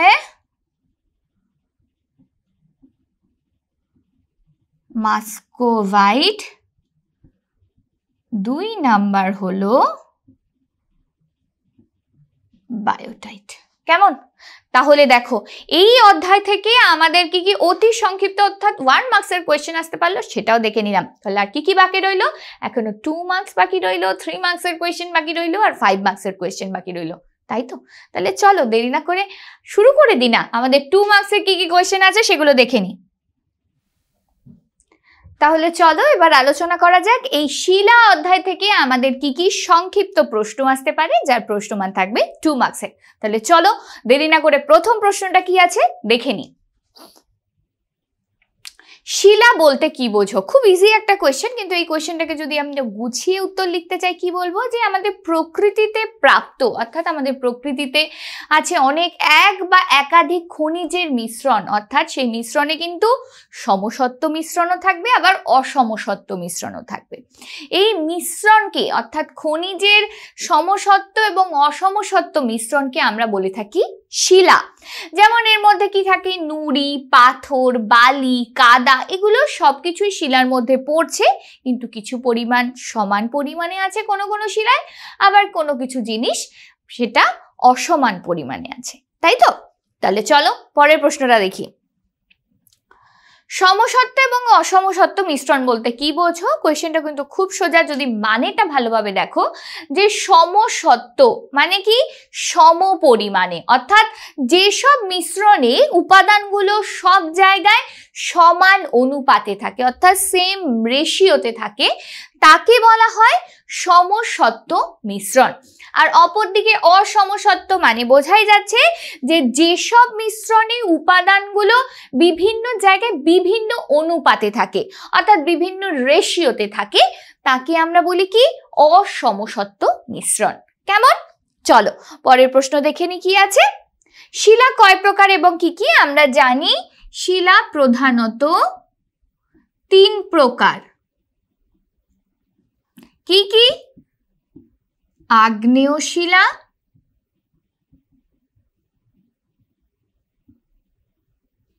পাললিক শিলা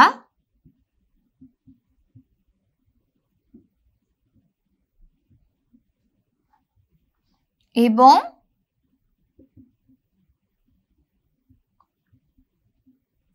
রূপান্তরিত শিলা, তাই তো? চলো পরের প্রশ্ন কি আছে দেখি।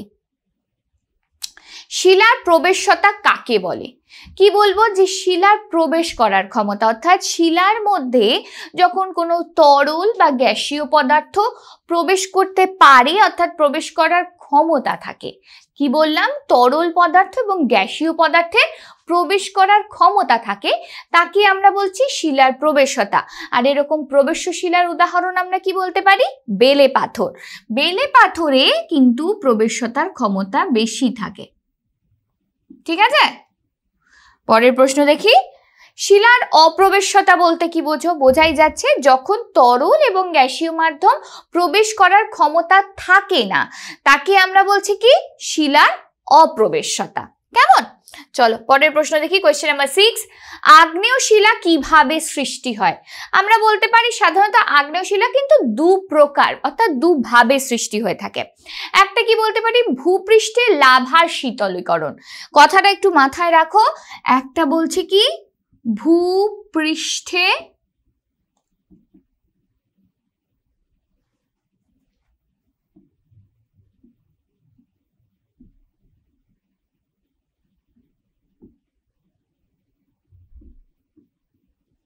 ভূপৃষ্ঠে লাভার শীতলীকরণ, অর্থাৎ আমাদের ভূপৃষ্ঠে যে লাভাটা পড়ে রয়েছে সেটা যখন আস্তে আস্তে ঠান্ডা হয়ে যায় অর্থাৎ শীতল হয়ে যায়, তখন একটা আগ্নেয় শিলা থেকে আমাদের শিলার সৃষ্টি হয়। কেমন? নেক্সট হচ্ছে কি ভূগর্ভে ম্যাগমার শীতলীকরণ, অর্থাৎ ভূগর্ভের ভেতরে যখন ম্যাগমা ঠান্ডা হয়ে যায় কোনো কারণে, বায়ুর সংস্পর্শে এসে বিভিন্ন ধরনের প্রাকৃতিক কারণে যখন ভূগর্ভের ম্যাগমা ঠান্ডা হয়ে যায় তখনও কিন্তু আমরা আগ্নেয় শিলা পেয়ে থাকি। তাহলে নেক্সট কি, ভূগর্ভের ম্যাগমা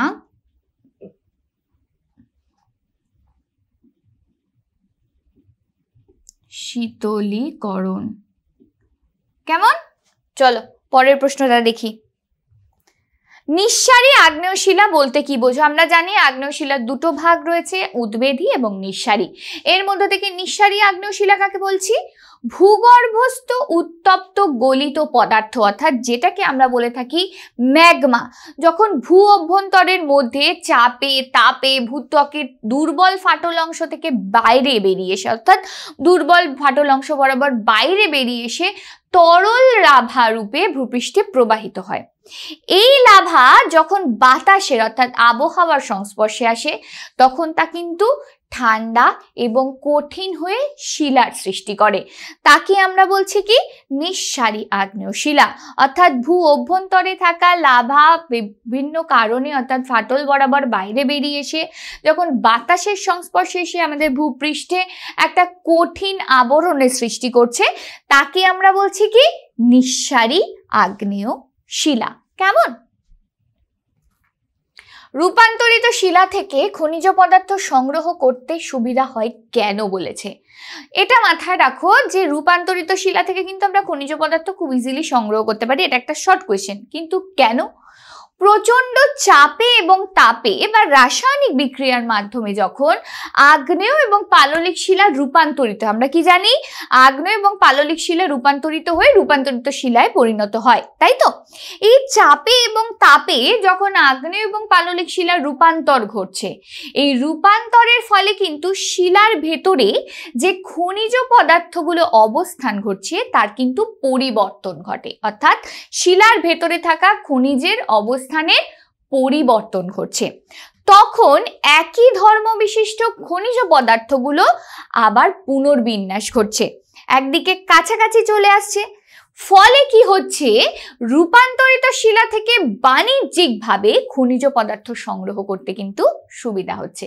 এই কারণেই আমরা বলে থাকি রূপান্তরিত শিলা থেকে খনিজ পদার্থ সংগ্রহ করতে কিন্তু সুবিধা হয়। কেমন? চলো পরের প্রশ্ন দেখি। পাতালিক শিলা কাকে বলে? অর্থাৎ পাতালিক শিলা বলতে কি বলবো, যে ভূগর্ভের অনেক নিচে যখন পদার্থগুলো অর্থাৎ আমাদের আগ্নেয় শিলা যখন শিলার মধ্যে জমাট বেঁধে, অর্থাৎ ভূগর্ভের অনেক নিচে ধীরে ধীরে স্তরে স্তরে যখন একটা জমাট বেঁধে শিলা গঠন হয় তাকে আমরা বলছি কি পাতালিক শিলা। পাতালিক শিলা মনে রাখবে ভূগর্ভের কিন্তু অনেক নিচে অর্থাৎ অনেক গভীরে সৃষ্টি হয়। আর এই পাতালিক শিলার দানাগুলো কিন্তু আকারে অনেকটা বড় প্রকৃতির হয়। কেমন? আর যার উদাহরণ হিসেবে আমরা কি বলতে পারি, গ্রানাইট শিলা হলো একটা পাতালিক শিলার উদাহরণ। নেক্সট হচ্ছে কি উপপাতালিক শিলা, এটা গভীরে ছিল, তাহলে বুঝতেই পারছো উপপাতালিক মানে ভূগর্ভের অল্প গভীরে এই শিলাস্তর অবস্থান করবে, তাই তো?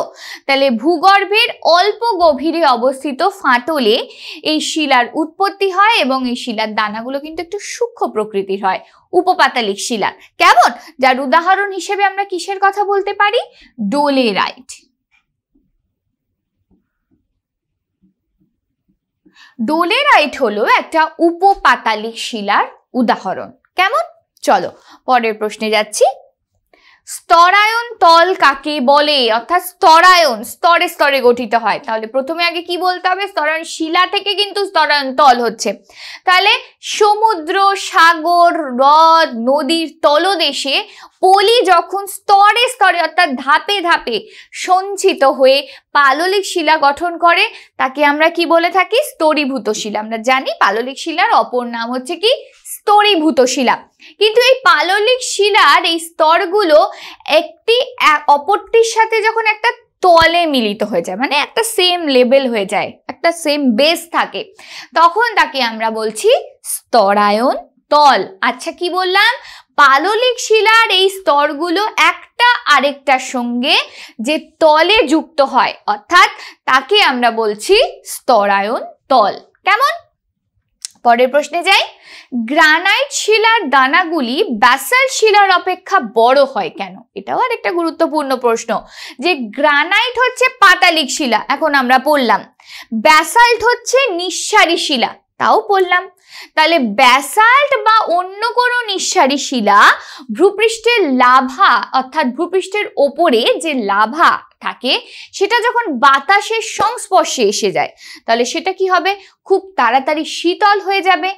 এবং কিন্তু গ্রানাইট ভূত্বকের অনেকটা যেহেতু নিচে অবস্থান করে তাহলে সেখানে কি বাতাসের উপস্থিতি থাকবে না। এর কারণে বাতাসের অনুপস্থিতির ফলে অত্যন্ত ধীরে ধীরে অর্থাৎ খুব আস্তে আস্তে তার তাপটা বিকিরণ করে, অর্থাৎ শীতল জমার মানে শীতলীকরণ হওয়ার এই পথ বদ্ধ থাকে। এর জন্য এই ব্যাসাল্টগুলো ব্যাসাল্ট অপেক্ষা বড় হয় আমাদের গ্রানাইট শিলার দানাগুলো। কেমন? চলো নেক্সট কোয়েশ্চেন।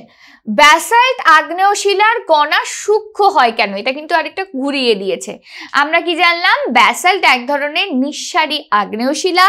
ভূপৃষ্ঠে কোনো ফাটল বা দুর্বল স্থান দেখে ম্যাগমা লাভা রূপে লাভা হিসেবে যখন বাইরে বেরিয়ে আসে, এর ফলে সরাসরি তা বাতাসের সংস্পর্শে আসে, তার ফলে কি হয়, শীতল হয়, জমাটবদ্ধ হয়, এই জাতীয় শিলা সৃষ্টি করে, অর্থাৎ এই ব্যাসাল্ট শিলার সৃষ্টি করছে।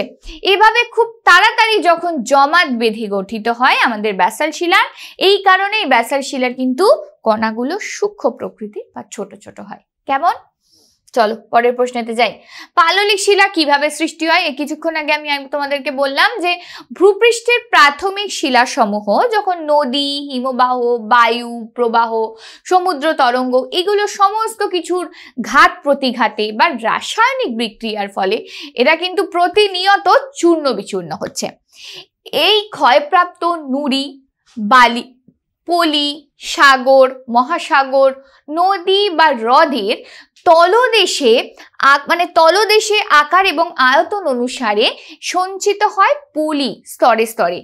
চাপে এবং ভূগর্ভস্থ যে তাপ তার ফলে এগুলো জমাট বেঁধে যায়, এর ফলে সৃষ্টি হয় আমাদের পাললিক শিলার। কেমন? তাহলে পাললিক শিলা কিভাবে গঠিত হয়, এটা যেমন 2 মার্কসে আসতে পারে, এই কোয়েশ্চেনটা কিন্তু তোমাদের আবার 3 মার্কসেও আসতে পারে। কেমন? পরের প্রশ্নে যাই। সংঘাত শিলা কাকে বলে?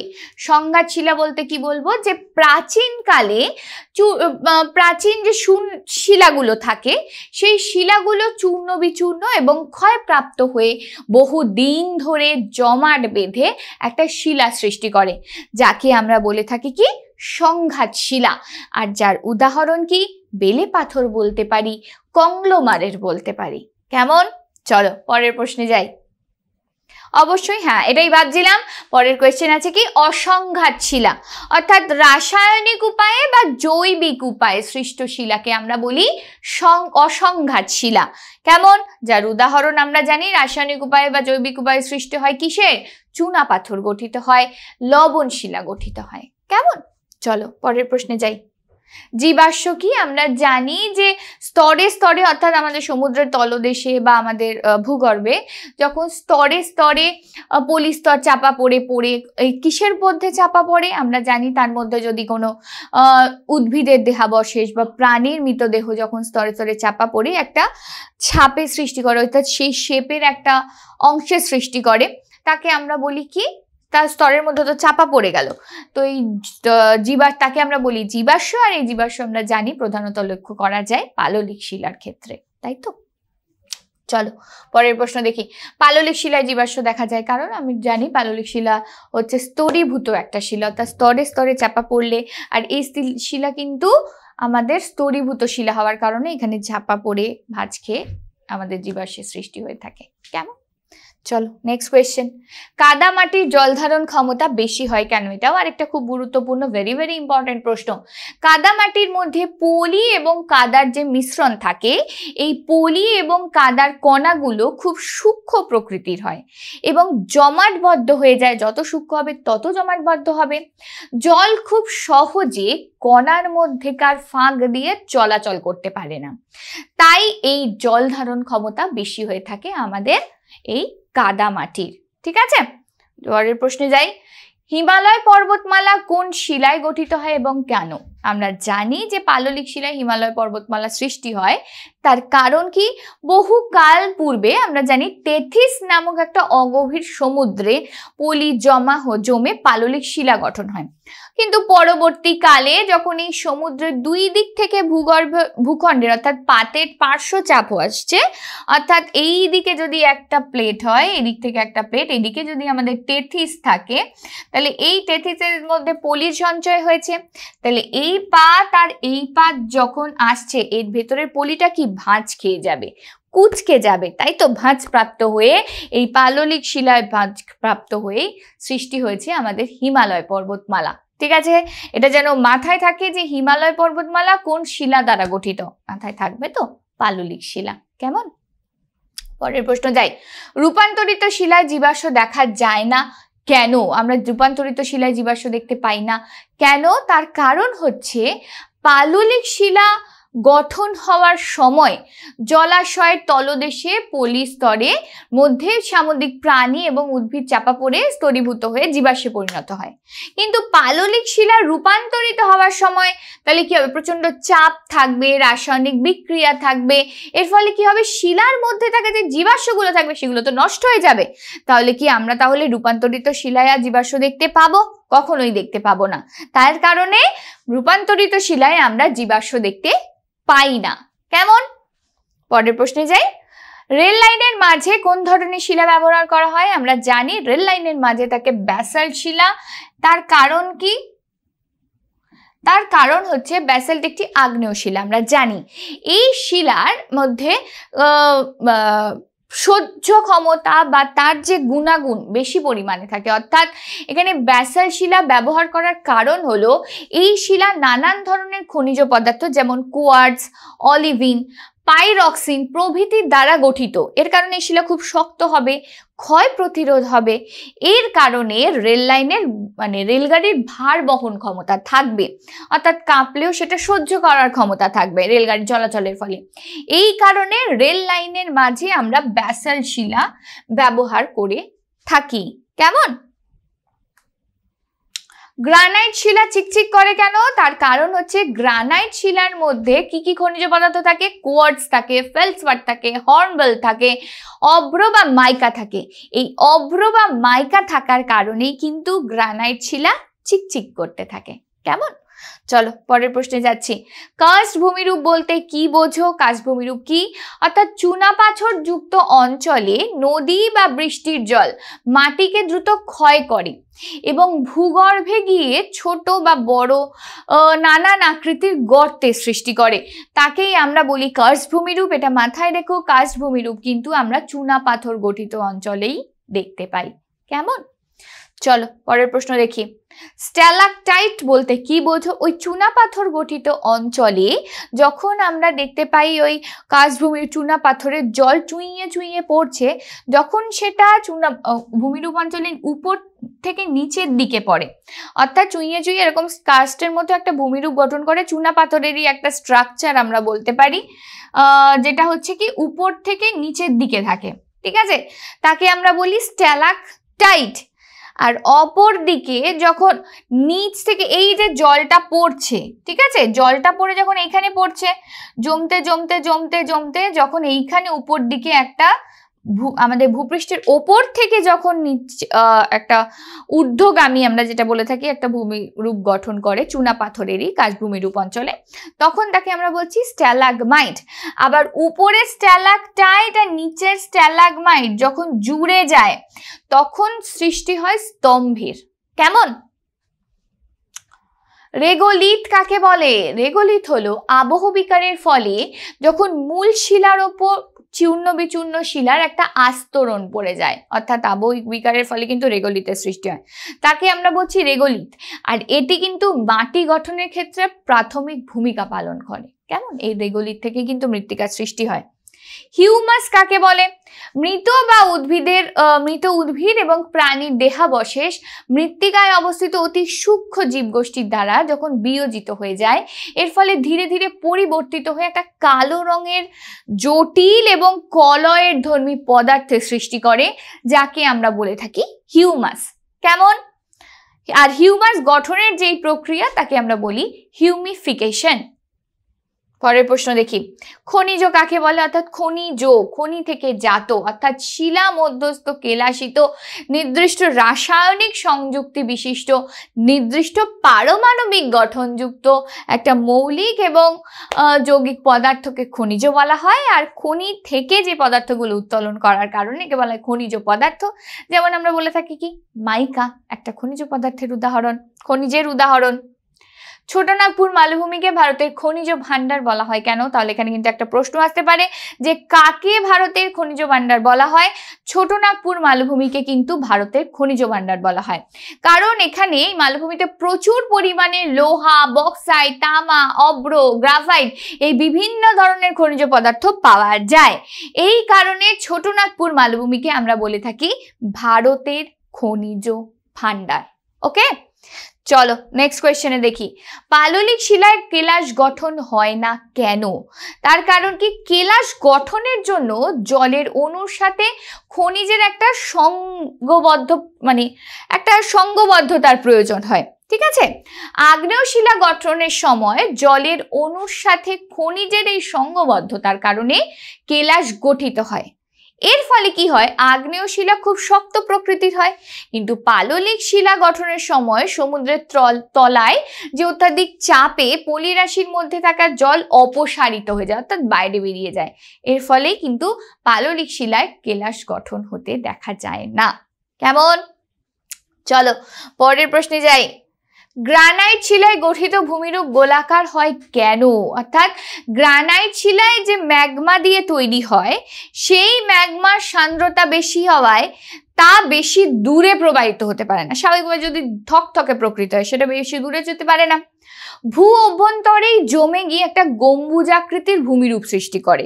পরে যখন ভূপৃষ্ঠে সেটা বেরিয়ে আসে সেটা উষ্ণতার প্রভাবে পড়ে গম্বুজাকৃতি ভূমিরূপ আবহবিকার ঘটায়, মানে গম্বুজাকৃতি ভূমিরূপের আবহবিকার ঘটছে।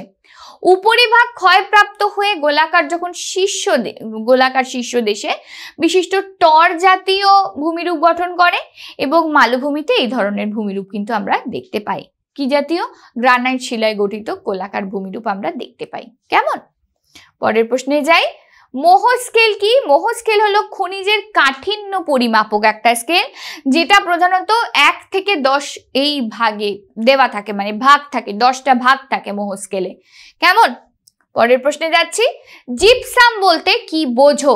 জিপসাম হলো ক্যালসিয়াম সালফেটের সাথে জলযুক্ত একটা কেলাস, অর্থাৎ আমরা বলে থাকি কি জলযুক্ত কেলাস, এবং এটি হয় হালকা নরম প্রকৃতির এবং হলুদ রঙের হয়ে থাকে, যা সাধারণত এই জিপসাম সাধারণত আমরা সিমেন্ট বা খনিজ শিল্পে বা সার শিল্পে কিন্তু এটা ব্যবহার করা হয়। তাহলে জিপসাম কি?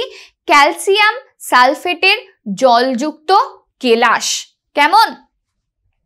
পরের প্রশ্নে যাই। ফেলসপার বলতে কি বোঝো? ফেলসপার কি? অর্থাৎ গ্রানাইট এবং ব্যাসল্ট শিলার গুরুত্বপূর্ণ একটা খনিজ উপাদান হলো কি? ফেলসপার। সাদা রঙের প্ল্যাজিওকেজ ফেলসপারের মূল উপাদান হলো সোডিয়াম এবং গোলাপি রঙের অর্থোক্লেজ ফেলসপারের মূল উপাদান হলো পটাশিয়াম। এটা হচ্ছে ফেলসপার। কেমন? চলো তাহলে ফেলসপার কি আমরা জেনে নিলাম। পরে দেখি কি আছে। এরপরে আমরা আলোচনা করব এই শিলা অধ্যায় থেকে আমাদের কি কি সংক্ষিপ্ত ব্যাখ্যামূলক প্রশ্ন আসতে পারে, যার প্রশ্নমান থাকবে 3 মার্কস। অর্থাৎ 3 মার্কসের কি কি প্রশ্ন আসতে পারে চলো দেখে নিই। পার্থক্য লেখো নিঃসারী এবং উদ্বেদী। এই জিনিসটা আমি তোমাদের কিছুক্ষণ আগে বললাম যে ভূগর্ভের উত্তপ্ত গলিত ম্যাগমা ভূগর্ভের বাইরে বেরিয়ে এসে যখন ভিতরেই ধীরে ধীরে শীতল হয়ে জমাটবদ্ধ হয় তখন তাকে বলছি আমরা উদ্বেদী। আগ্নেয় শিলা আর ম্যাগমা যখন ভূপৃষ্ঠের ফাটল বরাবর বা ছিদ্রপথ বরাবর বাইরে বেরিয়ে এসে শীতল হয়ে জমাটবদ্ধ হয় তখন তাকে আমরা বলছি কি নিঃসারী। এটা হলো সংজ্ঞা।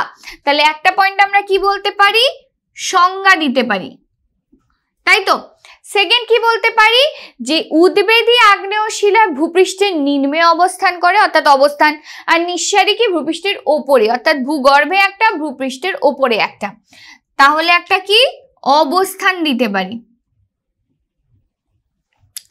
নেক্সট কি বলতে পারি যে উদ্বেদী আগ্নেয় শিলায় ধীরে ধীরে জমাটবদ্ধ হয়ে শীতল হয়, কিন্তু নিঃসারীতে ভূপৃষ্ঠের বাইরে এলে একটু কম সময় হয়ে যায়। তাহলে সময়ের ব্যবধান একটা দিতে পারি। তোমরা নিঃসারী শিলার উদাহরণ দিতে পারো আর উদ্বেদী শিলার উদাহরণ দিতে পারো। কেমন? চলো পরের প্রশ্ন দেখি কি আছে। আগ্নেয় শিলা কিভাবে সৃষ্টি হয়, অর্থাৎ আগ্নেয় শিলা সৃষ্টি বলেছে কিভাবে হতে পারে। আমরা পড়লাম আগ্নেয় শিলা দুভাবে সৃষ্টি হতে পারে, তাই তো। সেই ওইটা পড়েছি 2 মার্কসের, এটা 3 মার্কসের, তো একসাথে চলেই দেওয়া যাবে। চলো আগ্নেয় শিলার বৈশিষ্ট্যগুলো আলোচনা করো। কি বলবো, এই শিলার মধ্যে কোনো স্তর দেখতে পাই না, কারণ এটা তো আগ্নেয় শিলা, এটার কোনো স্তরের সৃষ্টি হয় না। এর মধ্যে জীবাশ্ম দেখতে পাওয়া যায় না, তার কারণ কি জীবাশ্ম তো গলে পুড়ে ছাই হয়ে যাবে। নেক্সট কি বলতে পারি, পৃথিবীর গঠনকারী বিভিন্ন মৌলিক পদার্থ মিলে মিশে অর্থাৎ দানা বেঁধে এই শিলা গঠন করা যায় অর্থাৎ গঠিত হয়। এই শিলা পাললিক এবং রূপান্তরিত শিলার থেকে তুলনামূলক কঠিন এবং ভারী হয়, এর কারণে কিন্তু এটা সহজে ক্ষয়প্রাপ্ত হয় না। কেমন? এগুলো হচ্ছে আগ্নেয় শিলার বৈশিষ্ট্য। নেক্সট কি, পাললিক শিলার বৈশিষ্ট্য। পাললিক শিলায় জীবাশ্ম দেখতে পাওয়া যায়। পাললিক শিলা স্তরীভূত শিলা, কারণ স্তরে স্তরে গঠন হয়। দীর্ঘদিন ধরে সমুদ্রের তলদেশে পলি জমাটবদ্ধ হয়ে এই শিলা গঠন করে। 3টে বৈশিষ্ট্য বললাম। 4 নাম্বার বৈশিষ্ট্য কি বলতে পারি, পাললিক শিলা অত্যন্ত নরম প্রকৃতির হয় এবং খুব সহজেই এই শিলা কিন্তু ভাঁজপ্রাপ্ত হয়ে যায়। এর কারণে কিন্তু কিসের সৃষ্টি হয়েছিল, এক্ষুনি বললাম আমাদের হিমালয় পর্বতের সৃষ্টি হয়েছিল। কেমন? নেক্সট কোয়েশ্চেন, রূপান্তরিত শিলার বৈশিষ্ট্যগুলো আলোচনা করো। রূপান্তরিত শিলা কি বলতে পারি, যে আগ্নেয় শিলা রূপান্তরিত শিলায় রূপান্তর হলে সেটা খুব কঠিন হবে এবং এই শিলা যখন রূপান্তরিত শিলার ক্ষেত্রে কাঠিন্যতার মাত্রা বেশি থাকবে। এই শিলার আবার সাধারণত জীবাশ্ম কিন্তু আমরা দেখতে পাই না, কারণ শিলা তো টোটালি রূপান্তর ঘটে থাকে, তাই আমরা এখানে জীবাশ্ম দেখতে পাই না। আর রূপান্তরিত শিলার মধ্যস্থ যে খনিজ দ্রব্যগুলো থাকে সেগুলো পুনর্বিন্যাসের ফলে একদিকে চলে আসে। এর ফলে কিন্তু আমরা রূপান্তরিত শিলায় কি দেখতে পাই, খনিজ সম্পদ সংগ্রহের সুবিধা দেখতে পাই।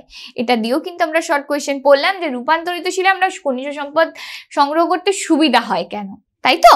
আর কি বলতে পারি, যে রূপান্তরিত শিলাও কিন্তু খুব সহজে ক্ষয়প্রাপ্ত হয় না। আগ্নেয় শিলার থেকে তুলনামূলক ক্ষয়প্রাপ্ত হওয়ার সম্ভাবনাটা কম থাকে, কিন্তু ক্ষয়প্রাপ্ত কিন্তু হয় না। ঠিক আছে। নেক্সট, শিলা রূপান্তর হবার কারণগুলো কি কি, শিলা রূপান্তর কি কি কারণে হয়ে থাকে। জলবায়ুগত প্রভাব, সেখানকার আবহাওয়া, সেখানকার আর্দ্রতা বা সেখানকার যে ভূগর্ভস্থ বিভিন্ন কাজকর্মের ফলে আমাদের শিলার রূপান্তর হয়ে থাকে। আগ্নেয় শিলায় জীবাশ্ম দেখা যায় না কেন, তার কারণ হচ্ছে আগ্নেয় শিলা তো উপরে বা বাইরে তো গলিত পদার্থ অর্থাৎ গরম পদার্থগুলো বাইরে বেরিয়ে আসে, সেখানে যদি জীবাশ্ম থাকে সেটা তো নষ্ট হয়ে যাবে, তাই না। তার কারণে আমরা আগ্নেয় শিলায় জীবাশ্ম কিন্তু দেখতে পাই না। নেক্সট কোয়েশ্চেন, শিলা চক্র কি বলতে পারি। এই যে শিলা চক্রের ক্ষেত্রে এই যে আমরা বললাম আগ্নেয় শিলা,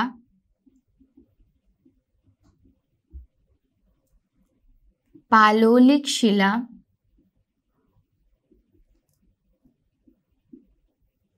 এবং রূপান্তরিত শিলা,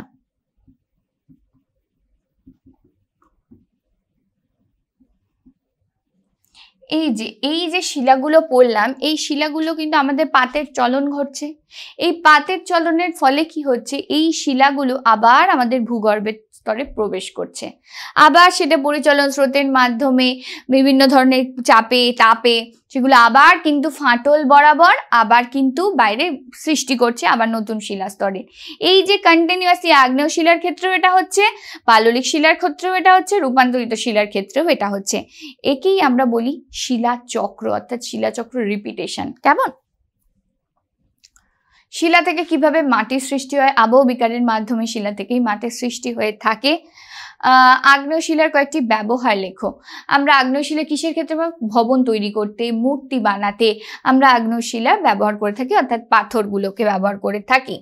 পাললিক শিলার ব্যবহার বলতে পারি ইঞ্জিনিয়ারিং শিল্পের জন্য পাললিক শিলা কাজে লাগে, যেমন রাস্তা, বাড়ির টানেল, তারপর খাল, এই যে কাঠামো তৈরির ক্ষেত্রে। বা পাললিক শিলা থেকে আমরা কয়লা পেয়ে থাকি, জ্বালানি পেয়ে থাকি, পানীয় জল পেয়ে থাকি, জীবাশ্ম পেয়ে থাকি। এই বিভিন্ন কাজে লাগে আমাদের পাললিক শিলা। কেমন? পরের প্রশ্নে যাচ্ছি।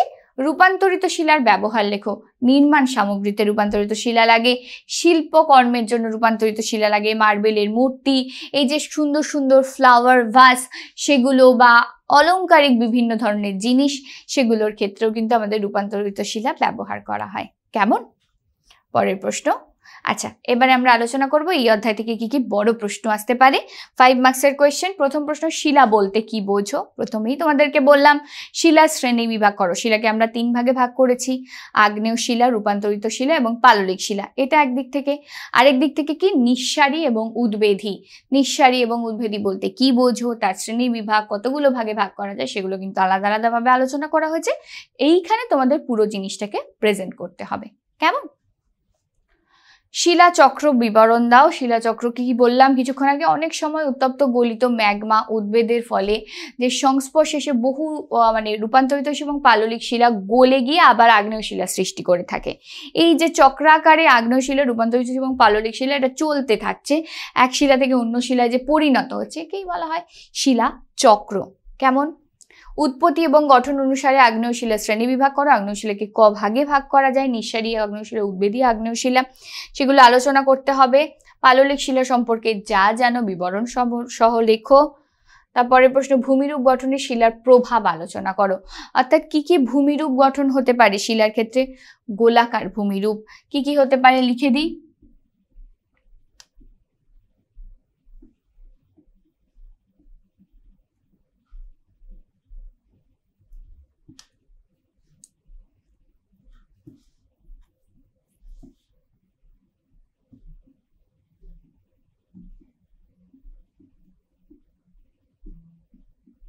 গোলাকার ভূমিরূপ, চ্যাপ্টাকার ভূমিরূপ, কাস্ট ভূমিরূপ, জলপ্রপাত সৃষ্টি করে। এই বিভিন্ন ধরনের কিন্তু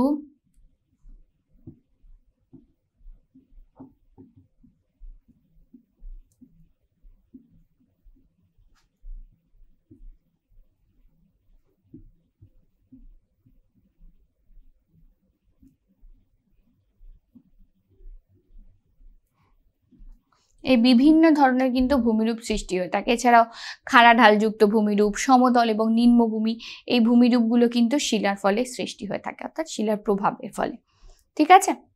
শিলা মৃত্তিকা সৃষ্টিতে খনিজ ভূমিকা আলোচনা করো। আমরা কিছুক্ষণ আগেই আলোচনা করে দিলাম মৃত্তিকা সৃষ্টির ক্ষেত্রে শিলার গুরুত্ব এবং ব্যবহার সম্পর্কে রেখো। রাস্তাঘাট নির্মাণের ক্ষেত্রে, স্থাপত্য শিল্পে, ভাস্কর্য শিল্পে, গৃহস্থালির বিভিন্ন জিনিস তৈরি করতে, খনিজ সম্পদ প্রাপ্তিতে, মাটির উর্বরতার ক্ষেত্রে, বা বলতে পারি ভূগর্ভের জলের যে প্রকৃতি নির্ধারণের জন্য, ভৌম জলের সঞ্চয়, বিভিন্ন ক্ষেত্রে কিন্তু আমাদের শিলার গুরুত্ব এবং ব্যবহার অনস্বীকার্য।